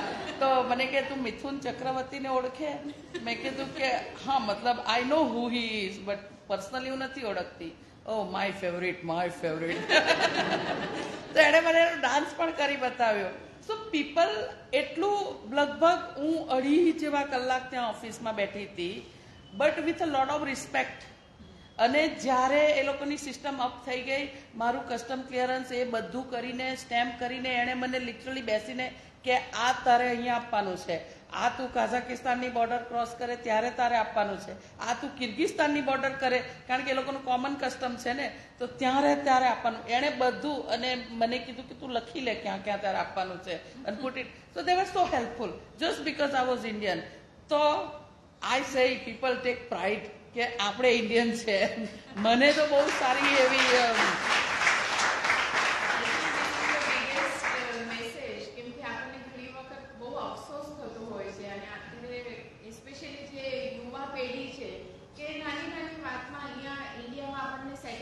નથી મળતું અને આપણે મૂવ થવું છે, આ બહુ કોમન અત્યારે દેખાય છે. પણ જ્યારે ભારુલતાબેનની જર્ની આપણે સાંભળીએ છીએ અત્યારે, ઇટ ઇઝ સો ઇન્ટરેસ્ટિંગ કે આજે આટલી 32 કન્ટ્રીઝ ફરતા હોય અને દરેક કન્ટ્રીમાં તેમને જે રિસ્પેક્ટ મળે છે ને only because she is Indian. તો બ્રિટિશ પાસપોર્ટ વાળી ઇન્ડિયન અને જેના દિલમાં ઇન્ડિયા વસે છે, તો એવી વ્યક્તિને આજે રિસ્પેક્ટ મળે છે. તો really Bharulataben very proud of you. હવે મારો એક ગુજરાત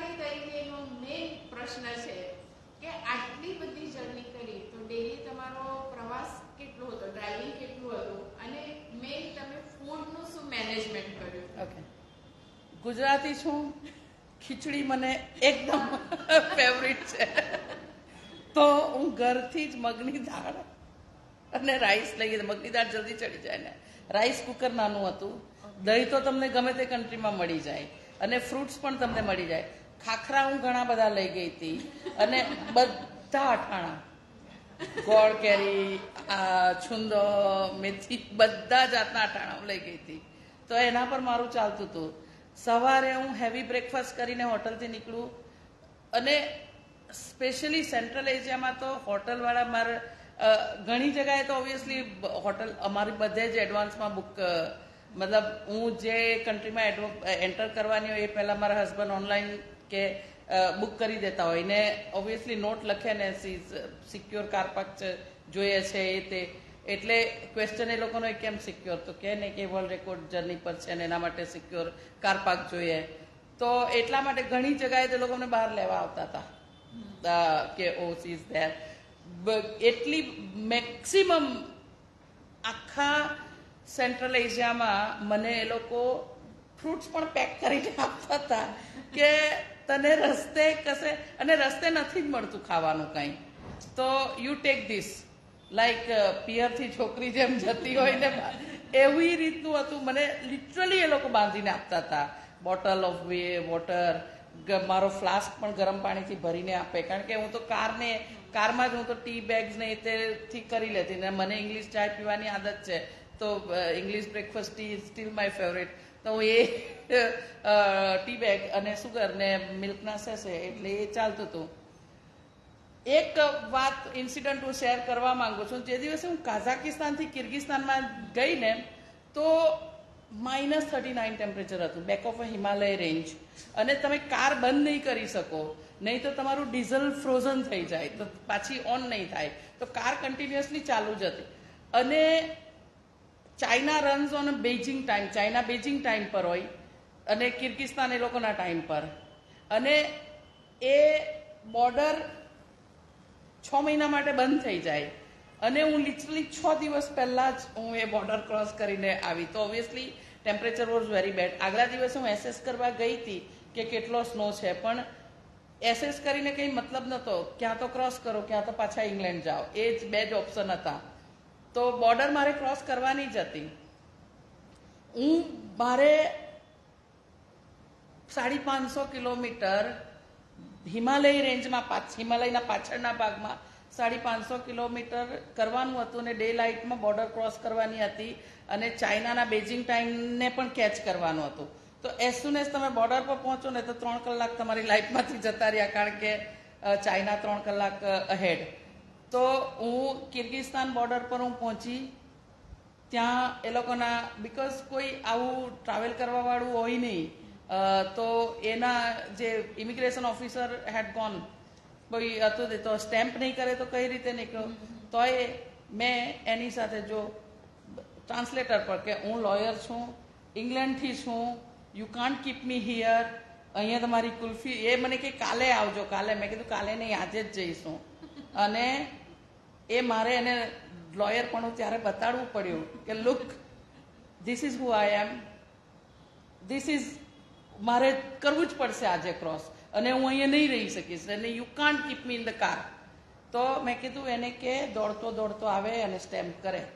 એણે એ બોર્ડર ગાર્ડે એને ફોન કર્યો એના ઓફિસરને કે લોયર છે, ઇંગ્લેન્ડથી છે, લાલ પાસપોર્ટ પણ છે, પાસપોર્ટ પણ બતાવ્યો, અને એણે આજે જ જવું છે અને આજે જ આવવું પડશે. એણે દોડતો અને સાચે ઓલો દોડતો આવ્યો, એણે સ્ટેમ્પ કર્યો અને જા ભાઈ. અને જેવી તમે એ બોર્ડર ક્રોસ કરો પછી નો મેન્સ લેન્ડ હોય, અને નો મેન્સ લેન્ડ પછી ચાઇના વેરી સ્ટ્રિક્ટ, એ લોકોની એટલી મોટી ગેટ. મને એટલો ગર્વ થયો કે આજે આટલા ચાઇના જેવા દેશની ગેટ ફક્ત મારા માટે ખુલી. બિકોઝ તમારે ઓલરેડી તમારે એજન્ટ રાખવું પડે ચાઇનામાં. તો ચાઇના, અને હું બોર્ડર પર પહોંચતા હું 12-12:30 પહોંચી, પણ આ બધા ઝઘડામાં ટાઈમ જતો રહ્યો અને 3 કલાક તો મારે લોસ થઈ ગયા.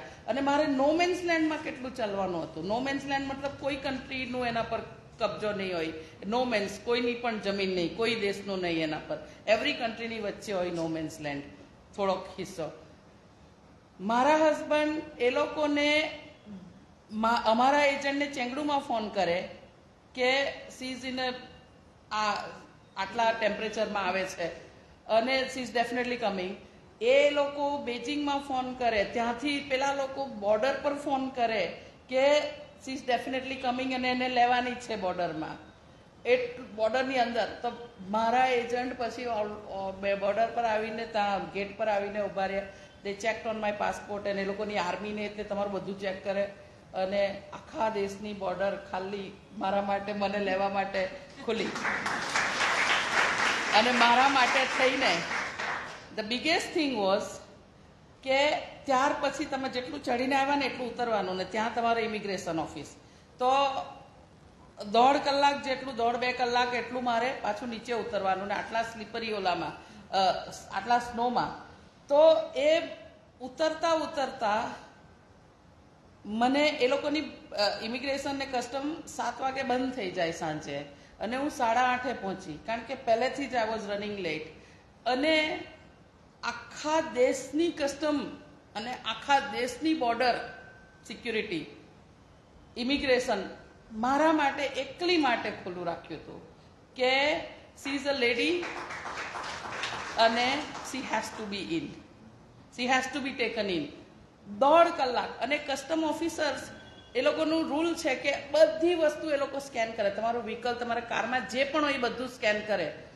કસ્ટમ ઓફિસર્સ પોતે ટ્રોલી લઈને આવીને મારું બધું લઈ ગયા, સ્કેન કરીને પાછું સરસ ગોઠવીને આપી ગયા. તો મેં કીધું કે મેં તો રિવ્યૂ વાંચ્યા હતા કે તમે તો બિલકુલ હેલ્પફુલ નથી હોતા કોઈને, વાય, મને આઉટ ઓફ ઇન્ટરેસ્ટ કે કેમ આટલા બધા હેલ્પફુલ. તો કે તને લાગે છે કે you are alone, but you are representing entire continent Asia. We take pride કે આટલું તો અમે કરી શકીએ, કે least we could do is to make it as easy as possible. કે આટલું અમે કરી શકીએ તારા માટે કે તારી જર્ની આટલી તો ઇઝી કરી શકીએ. તો આખા કન્ટ્રીની બોર્ડર તો, ઇમિગ્રેશન તો રાખ્યું જ ઓપન, કસ્ટમ ક્લિયરન્સ ઓપન રાખ્યું અને મને એકદમ લિટરલી રેડ કાર્પેટ પર મને લઈ ગયા હોય એવી રીતે મારી ચાઇનામાં એન્ટ્રી થઈ. તો I was very happy with કે મને આઈ ટેક પ્રાઇડ અને આમ ઓનર્ડ કે મને આખા એશિયા કોન્ટિનેન્ટને રેપ્રેઝેન્ટ કરવાનો મોકો મળ્યો. Very nice. અને મને એમ થાય છે કે કદાચ આપણો હેતુ ખૂબ સારો હતો આ એક્સપેડિશનનો, એટલા માટે એ લોકોએ પણ એ ભાવ તમારા પ્રત્યે દર્શાવ્યો હશે. અને નેક્સ્ટ ક્વેશ્ચન મારો, લાઇબ્રેરીના પ્લેટફોર્મ પર આજે તમને ઇન્વાઇટ કર્યા છે, તો આ ટોટલ જર્નીમાં રીડિંગનો પાર્ટ કેટલો હતો અને એઝ અ રીડર તમે શું કહેશો? I call books my best friend. વાંચવું હું દિવસના, આજે પણ ડેઈલી હું કેટલું બધું વાંચતી હોઉં. ઘણું ઓનલાઈન વાંચું છું, બુક્સ પણ ઘણી બધી છે મારી પાસે, નોટ ઓનલી લો બુક્સ પણ બાકી ઘણી બુક્સ પણ છે. પણ વાંચવાનું really kind of part of my life, daily life. અને આ એક્સપિડિશન આઈ વુડ સે કે સક્સેસફુલ થવા પાછળ વાંચન, કારણ કે વાંચીને જ તો બધી ઇન્ફોર્મેશન લીધી હતી.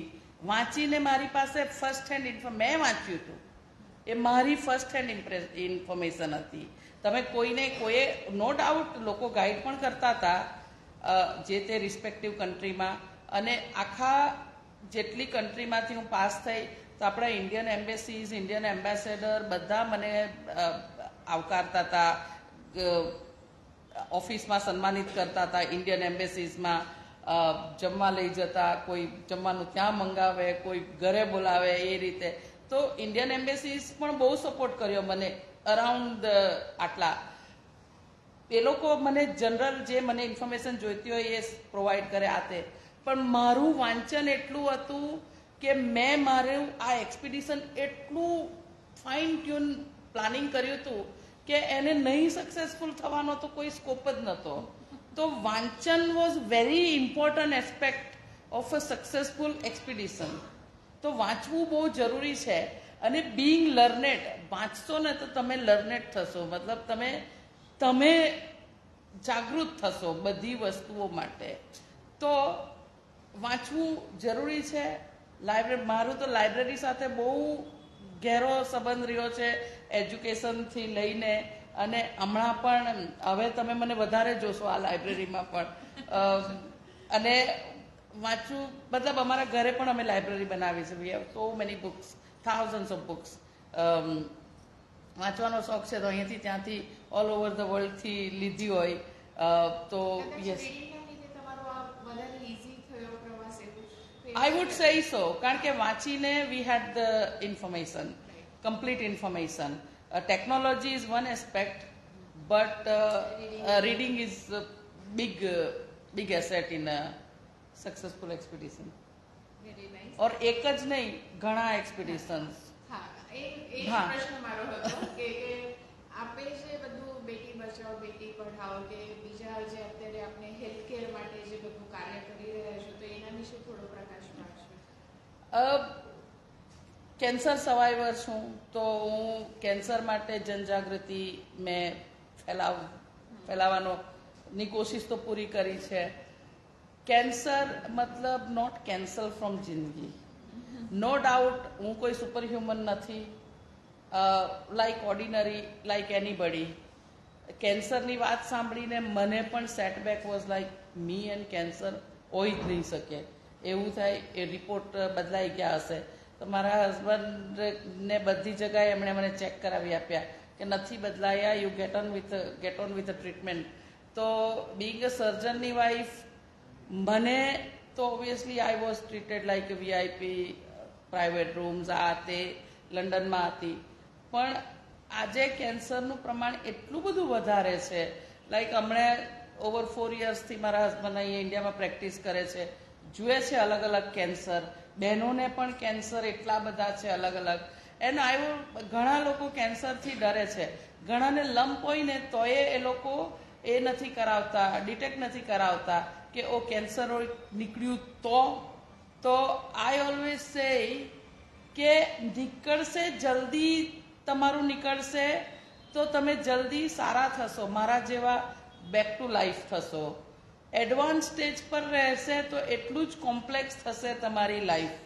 એટલે મારું સ્લોગન છે, પર્સનલ સ્લોગન છે, early detection is your best protection.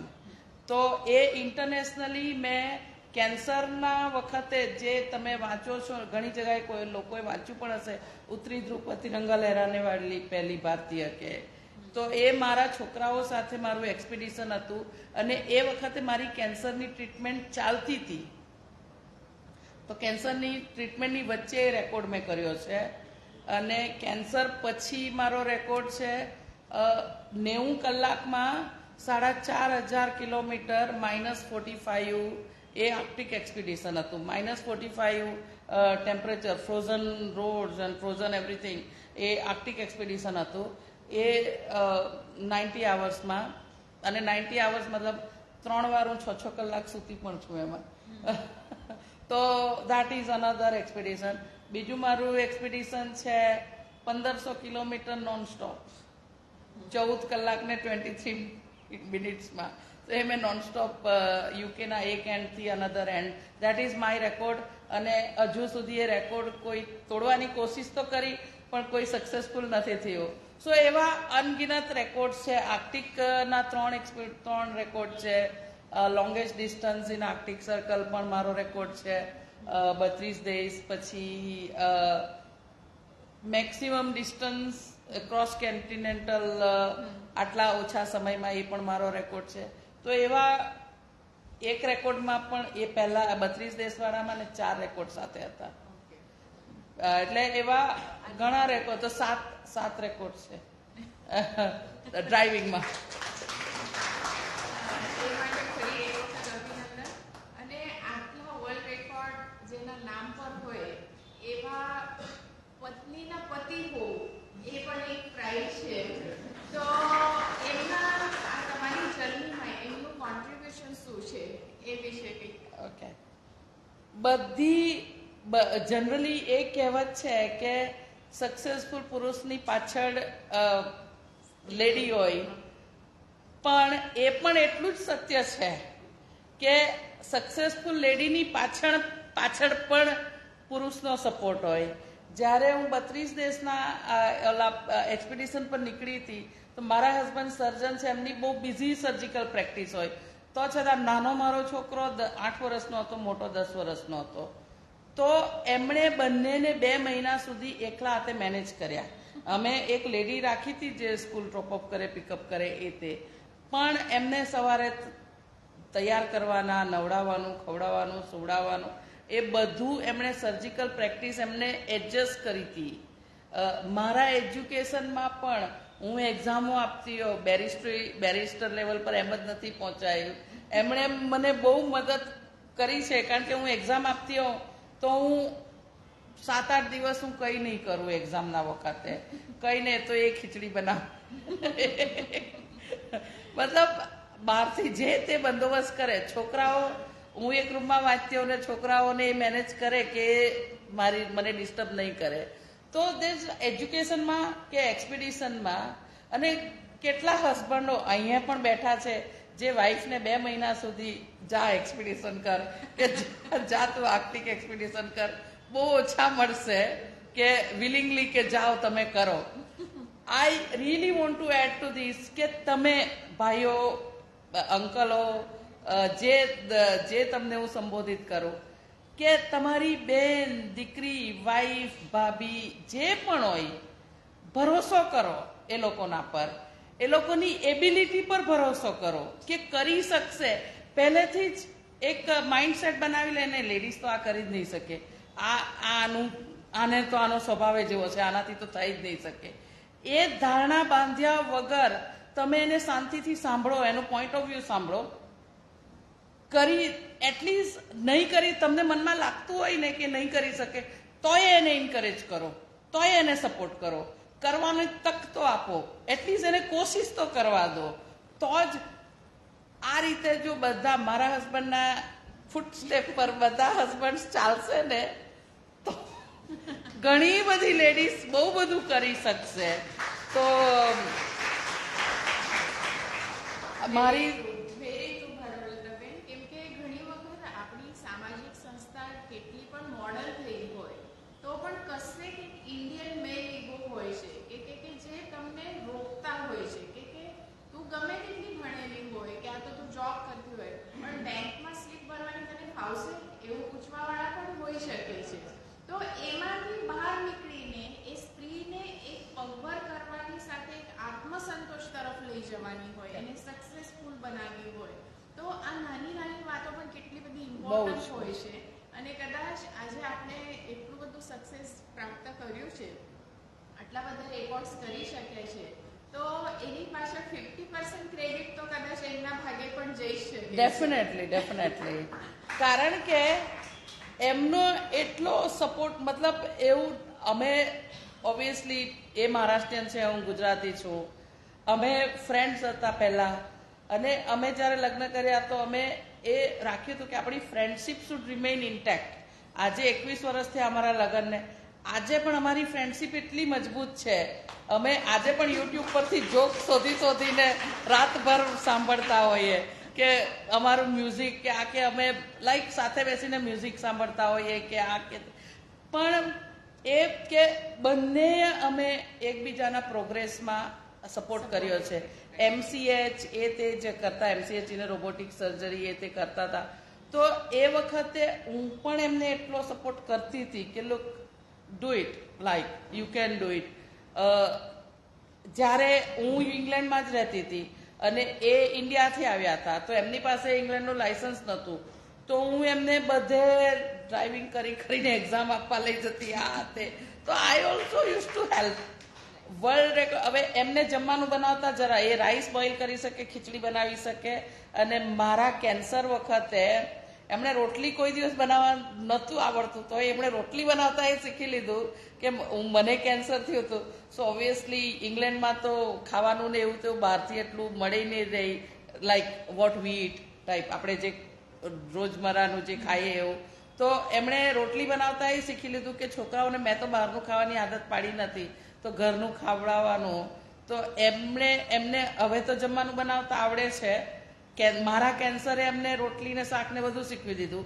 જ્યારે હું વર્લ્ડ રેકોર્ડ કરવા ગઈ ને તો 2 મહિનાની જર્ની મારી પછી સ્ટાર્ટ થઈ, પણ એ પહેલાથી મારી જર્ની સ્ટાર્ટ હતી, કારણ કે મેં 2 મહિનાનું જમવાનું હું બનાવીને ફ્રોઝન કરીને આવી હતી કે મારા હસબન્ડે ડીપ ફ્રીજમાંથી એક ડબ્બો કાઢવાનો, ગરમ કરવાનો, પોતે ને છોકરાએ ખાવાનું નહીં. તો એ રીતે વી મેક એડજસ્ટમેન્ટ. અને પણ ઓલ ઇન ઓલ મને મારા હસબન્ડે કોઈ દિવસ આ તો ગામડેની છે, આ તો આમ છે, તેમ છે, કોઈ દિવસ કોઈ તાના નથી. લાઈક નેવર મને કોઈ દિવસ લાઈક મને મારું આત્મસન્માન ને ઠેસ નહીં પહોંચે એનું એણે પૂરો ખ્યાલ રાખ્યો છે. નેવર એવર કે મારા ભાઈ નથી, ફાધર નથી, ચાલો આના એડવાન્ટેજ લઈએ કે આને આપણે કંઈ કહીને સંભળાવીએ. Not even once. મારું આત્મસન્માનને એમણે એટલું જાળવી રાખ્યું છે, મારો આત્મવિશ્વાસ, મારું સન્માન. તો આઈ વુડ સે મારું આજે પ્રોગ્રેસિવ થિંકિંગ છે એમાં એમનું યોગદાન બહુ મોટું છે. અને કદાચ મેરેજ એને જ કહેવાય કે બંને જણા એકબીજાને સપોર્ટ કરતા રહે, એટલે બંને જણ પોતપોતાના ફિલ્ડમાં આજે આટલા આગળ નીકળી શક્યા છો. હવે એક લાસ્ટ ક્વેશ્ચન કે અહીંયા ઉપસ્થિત ઘણા યુવકો પણ છે અને મહિલાઓ છે, તો એમના માટે આપણો, કેમ કે અત્યારના પ્રશ્નમાં બીજા લોકોનો જવાબ તો મળી જ ગયો છે, તો આ લોકો માટે આપણે શું સંદેશ આપવા ઈચ્છો છો? યુવક અને યુવતીથી સ્ટાર્ટ કરું ને પછી બહેનો પર આવો. યુવક અને યુવતી, જો વર્લ્ડ બ્યુટીફુલ છે, બહુ તમારામાં બધામાં બહુ પોટેન્શિયલ છે. પોતાની જાતને પહેલા પોતાના પર ભરોસો કરો કે હું કરી શકીશ. શરૂ થતા પહેલા જ નેગેટિવ વિચારવાનું નહીં, અરે કરવું છે. અને એવું હું ક્યારેય હું એમ નથી કહેતી, અને મારા છોકરાઓને પણ એ જ મેં કીધું છે કે બધા જ ડોક્ટરો ને વકીલો ને એન્જિનિયર નહીં બની શકે, નહીં તો વર્લ્ડ નહીં ચાલે. તો બધી જ ફિલ્ડમાં તમારી જરૂર છે, બધી જ ફિલ્ડમાં બધાની જરૂર છે. તો જે ફિલ્ડમાં તમે જાઓ એ ફિલ્ડમાં એક્સપર્ટ બનવાની કોશિશ કરો. મતલબ be the best in that field. Be it administration હોય કે ડેટા એન્ટ્રી હોય કે કોલ સેન્ટર હોય, બેસ્ટ બનો એમાં, કે તમારું નામ હોય કે આ ફિલ્ડ, આ બેન બહુ સરસ કામ કરે. એક એક્ઝામ્પલની સાથે કે હું સ્ટુડન્ટ હતી જ્યારે, તો હું માર્ક્સ એન્ડ સ્પેન્સર્સમાં જોબ કરતી. સાડીની દુકાનથી તો પછી આપણે પ્રોગ્રેસ કર્યું ને ઇંગ્લિશ બોલતા આવડ્યું. તો self feeling, like you do all the self feeling, like food એ તે હોય. તો હું તો દિલ લગાડીને જે પણ કામ કરું હું દિલ લગાડીને કરું. તો સેલ્ફ ફિલિંગ, તો એ મેનેજરે એટલા બધા લોકોને લાવીને બતાડ્યું કે how beautifully she has kind of placed everything. તો એ લોકો એટલા બધા ફોટા પાડ્યા, એને મારું બીકેમ એન એક્ઝામ્પલ કે what should it be like to do this. અને મારો તો લેબર જોબ હતો, મારે તો ફીસ પે કરવાની હતી. So it was like be best in. અને કોઈ દિવસ પોતાની પરિસ્થિતિ પર એમ બહુ હોય, પરિસ્થિતિ આવે પણ આપણી પરિસ્થિતિ આપણે સુધારી શકીએ. અને મહેનત ઇઝ ડેફિનેટ. બહેનોના માટે specially take care of your health to start with. સારું ખાઓ, સ્વસ્થ રહો, પોતાની જાતને અંડર એસ્ટિમેટ ના કરો. ઓ મારા દિવસ પતી ગયા, મારું તો આમ થઈ ગયું, મારું તો. અને વાંચવાની આદત રાખો. હું બધાને કાયમ કહેતી હોઉં કે દિવસમાં એક ન્યૂઝપેપર તો વાંચો, થોડુંક તો વાંચો. મતલબ બહુ આજુબાજુમાં ન્યૂઝપેપર મળી રહે, તમને દુનિયાની ખબર તો પડે કે દુનિયા ક્યાં છે. મારા બા જે હતા ને ગામમાં, તે વખતે કંઈ ન્યૂઝપેપર એટલા આવતા નહીં. ગામમાં પડીકા આવે, દુકાનથી કંઈ લાવે તો પડીકા બાંધે. એવરી પડીકાના જેટલું એ આવતું ને એટલું બધું વાંચી લેતા. And she was like. અને અમે એમને જોતા તો અમે, અને એગ્રીકલ્ચર, અમારે તો ખેતીવાડી બહુ, તો ખેતીવાડી એગ્રીકલ્ચરના બધા બુક્સ આવે, આ એગ્રીકલ્ચર કોલેજથી આવતા, કવર ટુ કવર એમણે વાંચ્યું હોય. અને એ અમને આમ છે ને તેમ છે ને. તો મારે આજે હું લંડનમાં 30 વર્ષ મેં કાઢ્યા. આજે મારે ખેતી કરવું હોય તો મને આવડે છે. મેં બહુ તે વખતે બાની થ્રુથી બહુ નોલેજ ગેઇન કર્યું છે. તો અને છોકરીઓ માટે એક વાત કે પોતાની ઇન્ફોર્મેશન પોતે વાંચીને પોતે શોધો. કોઈને પૂછીને તમે કરશો ને તો તમને એટલો જ જવાબ મળશે. તમે જેટલું પૂછશો ને એનું જ તમને જવાબ મળશે. પણ તમે વાંચશો ને તો તમે તમારું હોરાઇઝન ઓપન કરશો. મારો આ સન પ્રિયમ બેઠો છે ને એટલું વાંચે છે, એટલું દિવસના કેટલું અમને ખબર નહીં હોય કે કેટલું પણ એનામાં એટલું જનરલ નોલેજ છે કે અમારા we are known as a highly kind of learned and બહુ વાંચીએ ને આતે અમારા બંનેના મગજમાં એટલું નહીં હશે, એના કરતાં 10 ગણું વધારે એનામાં છે. અને એણે પોતે ગેઇન કર્યું છે કારણ કે એ મા બાપને વાંચતા જોઈએ છે, મા બાપને ભણતા જોઈએ છે. કારણ કે છોકરાઓ હતા તોય હું તો એક્ઝામ આપતી હતી ને, તો હસબન્ડ પણ અમુક વસ્તુ તો એમણે કરી છોકરાઓ થયા પછી પણ. So it's very important to be role model for your own family also. અને સ્પેશિયલી ગર્લ્સ, તમે you are the creator of next civilization. તો સિવિલાઇઝેશનને ઘડવાની જવાબદારી તમારા પર છે. તો બી લર્નેડ મધર. મતલબ હમણાં આજે તમે સ્ટુડન્ટ હશો, ultimately you will become a mother and wife and whatever, જે પણ તમે ચૂઝ કરો એ. પણ always have the attitude to be the best version of yourself. Thank you so much Thank Bharulata. you.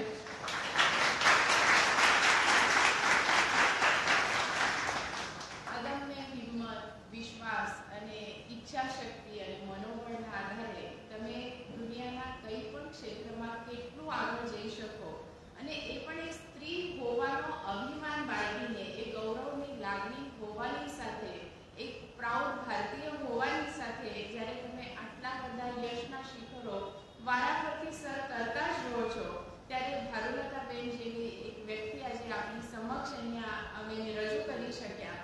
ખૂબ સરસ આજનું ઇન્ટરેક્શન રહ્યું અને સમય ક્યાં પસાર થયો એની પણ જાણ નથી. ખૂબ બધા ટેકઅવેઝ છે આજના માટે. આપણી પ્રશ્નોત્તરી નથી લઈ શકતા કેમ કે સમયની મર્યાદા છે. છતાં પણ મને એમ લાગે છે કે આ પોણા 2 કલાક જે પણ આપણો પરિચય અમે જે મેળવ્યો છે એમાંથી દરેક વ્યક્તિને અહીંયાથી કંઈક ને કંઈક શીખવાનું મળ્યું છે. તો ફરી એકવાર આપણો ખૂબ ખૂબ આભાર. અને આપણા કહેવાથી અમે ડાબુ લો કોલેજના ઘણા બધા પ્રોફેસર્સ અને સ્ટુડન્ટ્સને ઇન્વાઇટ કર્યા હતા. તો એ આપણું સન્માન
લીધું હતું કે રોજ રાત્રે આપણે આપણી જાતને હિસાબ આપવાનો કે આપણે આજના દિવસમાં કેટલી મિનિટ નકામી બેઠી અને કેટલી મિનિટ કામની હતી. એ તો એમણે આત્મસાત કર્યું છે, તો જ અહીંયા પહોંચ્યા છે. રોજ અમુક 20-25 મિનિટ વાંચવું એ તો એમણે આત્મસાત જ કર્યું, તો જ અહીં પહોંચ્યા છે. પુસ્તકની લાઇબ્રેરી ઘરમાં વસાવી, આ બધું જે આપણે કહેતા હોઈએ છીએ એના માટે આદર્શ રોલ મળે છે. અને આપણને બહુ જ આનંદ છે માધ્યમનો ખૂબ આભાર કે આપણે આટલી મહેનત કરીને એમને આપણા માટે શોધ્યા કે જે ખરેખર આપણા વિચારોને મૂર્તિમંત કરી ચૂક્યા છે. બીજું ખાસ એમના માટે મને ગર્વથી કહેવાનું મન થાય, બીંગ અ વુમન, કે એમણે આખી વાર્તામાં કોઈની સામે ફરિયાદનો એક શબ્દ નથી વિચાર્યો.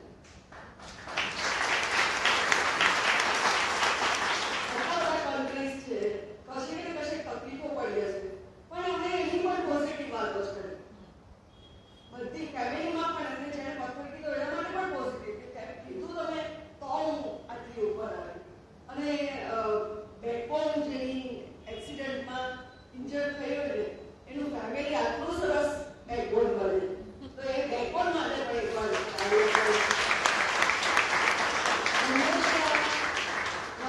પર કલાકારોની સીધી દેખાય પણ ખરેખર મહેનત એક્સપ્રેશનની હોય છે. એટલે સ્ક્રીન રાઇટરથી માંડીને બધા જ જેટલા કાર્યશીલ હોય એટલા જ માણસ આગળ વધી શકે. તો આ બંને એકબીજાના બેકસ્ટેજ તરીકે ખૂબ સરસ કામ કર્યું છે. આપ સૌનો પણ ખૂબ ખૂબ આભાર. અને ગઈકાલે આપણે બાળ ઉછેરની જે વાતો કરી એ પણ આની અંદર ઓટોમેટિકલી આવી ગઈ. તમે જો વિચાર્યું હોય તો કે ગઈકાલે આપણે આ બધા લિમિટેશન્સની વાત કરી કે બાળકોનું ખુલ્લું આકાશ નથી હતું. આપણે યાસ્મીનબેન પણ છે જ આજે કે ટેબલ્સ ગોખાવાની વાત કરો, મેં તો એનું પ્રાર્થના પણ ગોખાવાની જરૂર. બે ખોળામાં બે બાજુ પર બેસાડીને ભગવાન પાસે દેશભક્તિ મંગાય બધી પ્રકારના આ વર્લ્ડ રેકોર્ડ સર્જનારને જન્માવી શકે એ કેટલા ગૌરવની વાત છે. એટલે મારો તો એક સેલ્યુટ એના નાના નાની માટે પણ છે. આપણે એમના માટે સૌનો અને આયોજનમાં જેમણે પણ આપણે ખૂબ મદદ કરી છે, ઓનલાઈન પણ જે આપણે સતત જોઈને પ્રોત્સાહિત કરતા રહે છે, કમેન્ટ્સ આપતા રહે છે, સૌનો આ તકે ખૂબ ખૂબ આભાર માનું. આવતા રવિવારે ડૉક્ટર અશ્વિનભાઈને શનિવારે સાંજે ડૉક્ટર અશ્વિનભાઈને સાંભળવા જરૂરથી આવજો. અને પર્સનલી આપણે મળવું હોય તો મળી શકો છો. આપણે અત્યારે વિનામાં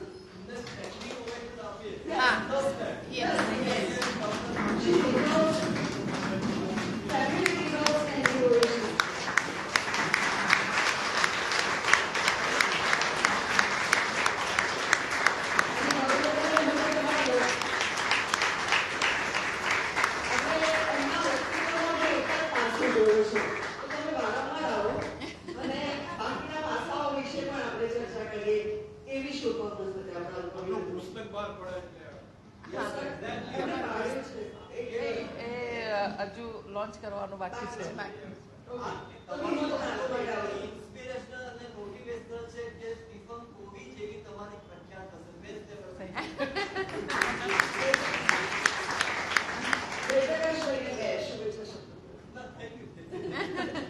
હું આ સજેસ્ટ કરવાનો હતો, બુક જ તમે કરો. આ થોડાક નાનકડા ગ્રુપે તમારે આ ઇન્સ્પિરેશન અને મોટિવેશનલ વાતો જાણી એ દુનિયાએ જાણવી જોઈએ.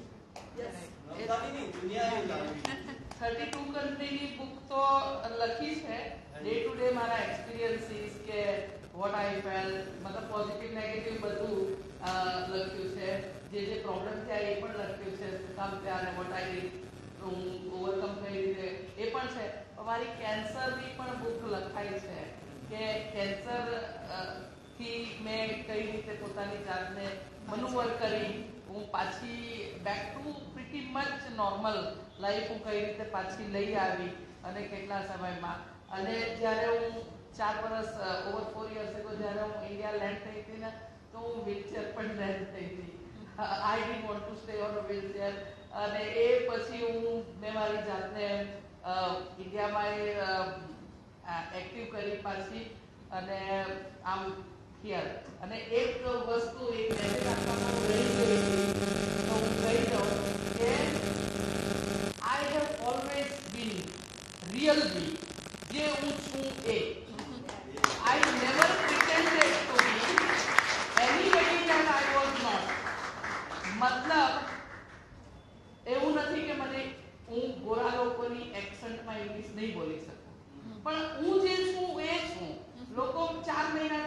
મહિના જઈને પ્રિટેન્ડ કરે કે મારી એક્સેન્ટ છે. નહીં, મારી જે એક્સેન્ટ, મારા આલ્ફાબેટ, જે મારા ગુજરાતી અને હિન્દી આલ્ફાબેટ છે એમાં પ્રોનાઉન્સિએશન છે, બધા પ્રોનાઉન્સિએશન છે. તો મારે એ લોકોની એક્સેન્ટ પિક કરીને મારા આલ્ફાબેટને ખોવાની જરૂર નથી. તો એ મેં હંમેશા રાખ્યું છે. ઇન્ડિયન ડ્રેસ પણ પહેરીને નીકળું છું, જ્યાં જે સૂટ થાય એ કરવાનું. But I take pride in my everything I do and never pretend to be anybody that I'm not. બીજી વાત મારી you are doing દિલથી. જે પણ કરો દિલથી કરો. જ્યાં સુધી તમારું મન અંદર નહીં હોય ને ત્યાં સુધી તમે કંઈ અચીવ નહીં કરી શકો. તો દિલમાં હોય તો જ કરવાનું, નહીં તો અડધું નહીં સક્સેસ થાય. બીજું કે મારી લાઈફ પર ફિલ્મ પણ બને છે. તો હું જે એક્ટ્રેસ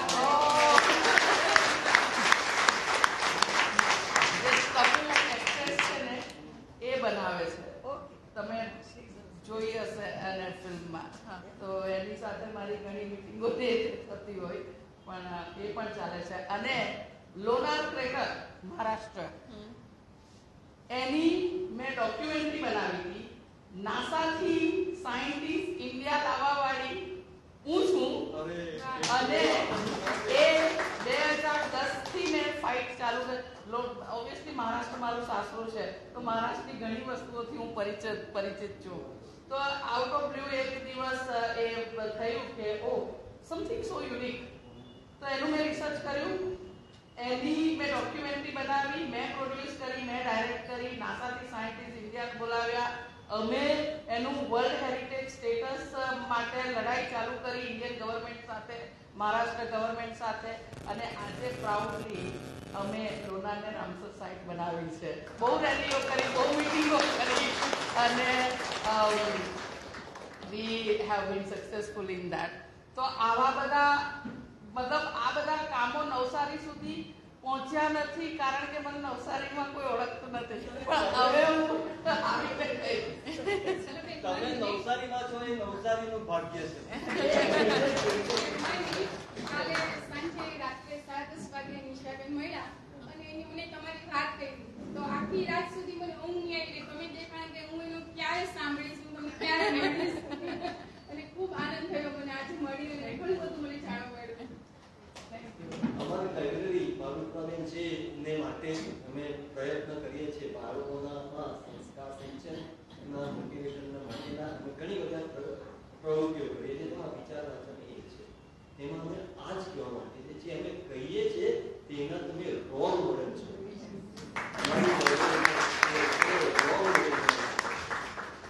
લાઇબ્રેરીનું ઓનરરી સભ્યપદ અમે તમને આપીએ છીએ. આમ પણ અમારું સભ્યપદની કોઈ ફી નથી હોતી, ફક્ત ડિપોઝિટ લઈએ છીએ. પણ we are honoured that you will be our member. અને લાઇબ્રેરીને હું અઠવાડિયામાં 2-3 વાર નવસારી આવતી હોઉં. મારા હસબન્ડ અહીંયા આવે છે મેડિકલ. હવે વારંવાર આવતા હો. તો મારી જ્યારે પણ તમને એવું લાગે લાઇબ્રેરીને, કે ઇવન કોલેજીસને પણ એવું લાગે કે મારી જરૂર છે, if I can B of any help, please મને તમે વિધાઉટ હેઝિટેશન કોન્ટેક્ટ કરજો. અને I will make my self available any time. છોકરાઓને, યુથને પણ મોટિવેટ કરવું હોય, ઇવન કઈ લો, ઇંગ્લિશ લીગલ સિસ્ટમ ને ઇન્ડિયન લીગલ સિસ્ટમ, એના માટે પણ કઈ વાત કરવી હોય, મેં તો બહુ વાંચ્યું છે અને બહુ રિસર્ચ કર્યું છે. I can happily talk about different legal systems. જે હતા તે રહ્યા નથી. They are now transformed people. All these. Yes. તે બધા ટ્રાન્સફોર્મ થયેલા હોય તે હું ચોક્કસ અનુભવી શકું. કારણ કે 75 વર્ષે હું પણ અનુભવું છું કે મારે હવે આવું કંઈક એક્સપિડિશન કરવું. ચાલો મારી that inspiring. It is that inspiring. It is that motivating. એટલે તમે અમારા ગયા વર્ષે હું ને મારા છોકરાઓ, 2 છોકરાઓ, અમે ઇન્ડિયાના 4 ખૂણે તિરંગા લહેરાવીને આવ્યા. 75 વર્ષ ઇન્ડિપેન્ડન્સના પૂરા થતા હતા. જ્યારે હું મારું એક એક્સપિડિશન જે નોન સ્ટોપ બને ત્યાંના 1500 કિલોમીટર કરવા નીકળી હતી ને, તો એ 15મી ઓગસ્ટના દિવસે હતું. ત્યારે 70 વર્ષ પૂરા થયા હતા ઇન્ડિપેન્ડન્સના.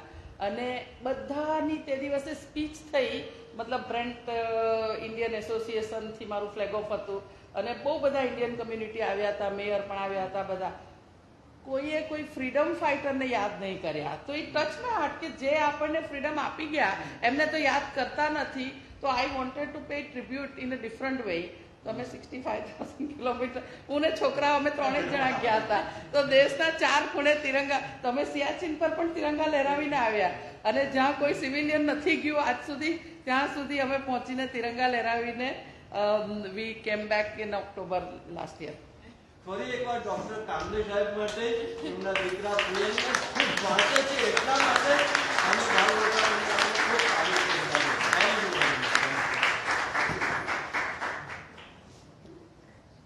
એક જ વાત ખાલી મારે કહેવી હતી કે proudly she is feeling Indian, પણ મોદી સાહેબે જનરલી તાલુકા લેવલથી માણસ નેશનલ લેવલ સુધી ઓળખાતો હોય છે. ડાયરેક્ટ આપણા પ્રધાનમંત્રી એમને ઓળખે અને પછી નીચેના લેવલ પર ઓળખે, એ ઘટના પણ એક અનોખી ઘટના છે. અને મોદી સાહેબને પણ એકવાર આપણે તાળી બતાવવા જોઈએ. એટલે આપ સૌ પધાર્યા, ખૂબ ખૂબ આભાર. આવતા રહેજો અને આમ જ આપણે બાળકોને નવસારીમાંથી 100 નચિકેતા મળે એવું આપણું સપનું ચોક્કસ સાકાર કરશું. સોરી અમે તમને જરા મોડા ઓળખ્યા, મોડા બોલાવ્યા. દાદાભાઈ જમશેદજી પછી ભારું નતા બેન તો મને લાગશે. આવતા રહેજો. અને થેન્ક યુ એવરીબડી, બધાને બહુ જ ધન્યવાદ મને સાંભળવા માટે. અને thank you Madhaviben to get in touch with me. એમણે મને શોધીને એમણે મને કોન્ટેક્ટ કર્યો હતો અને ક્યાંથી મારો નંબર શોધીને એમણે મને કોન્ટેક્ટ કર્યો હતો. તો I really appreciate you from bottom of my heart. અને થેન્ક યુ બધા લાઇબ્રેરીના મેમ્બર્સ અને લાઇબ્રેરીના ટ્રસ્ટીઝ ને સભ્યો ને બધા. અને થેન્ક યુ સ્ટુડન્ટ્સ અને wish you all very best for your future and B the best lawyer and stay as a guardian of law. Truly, please.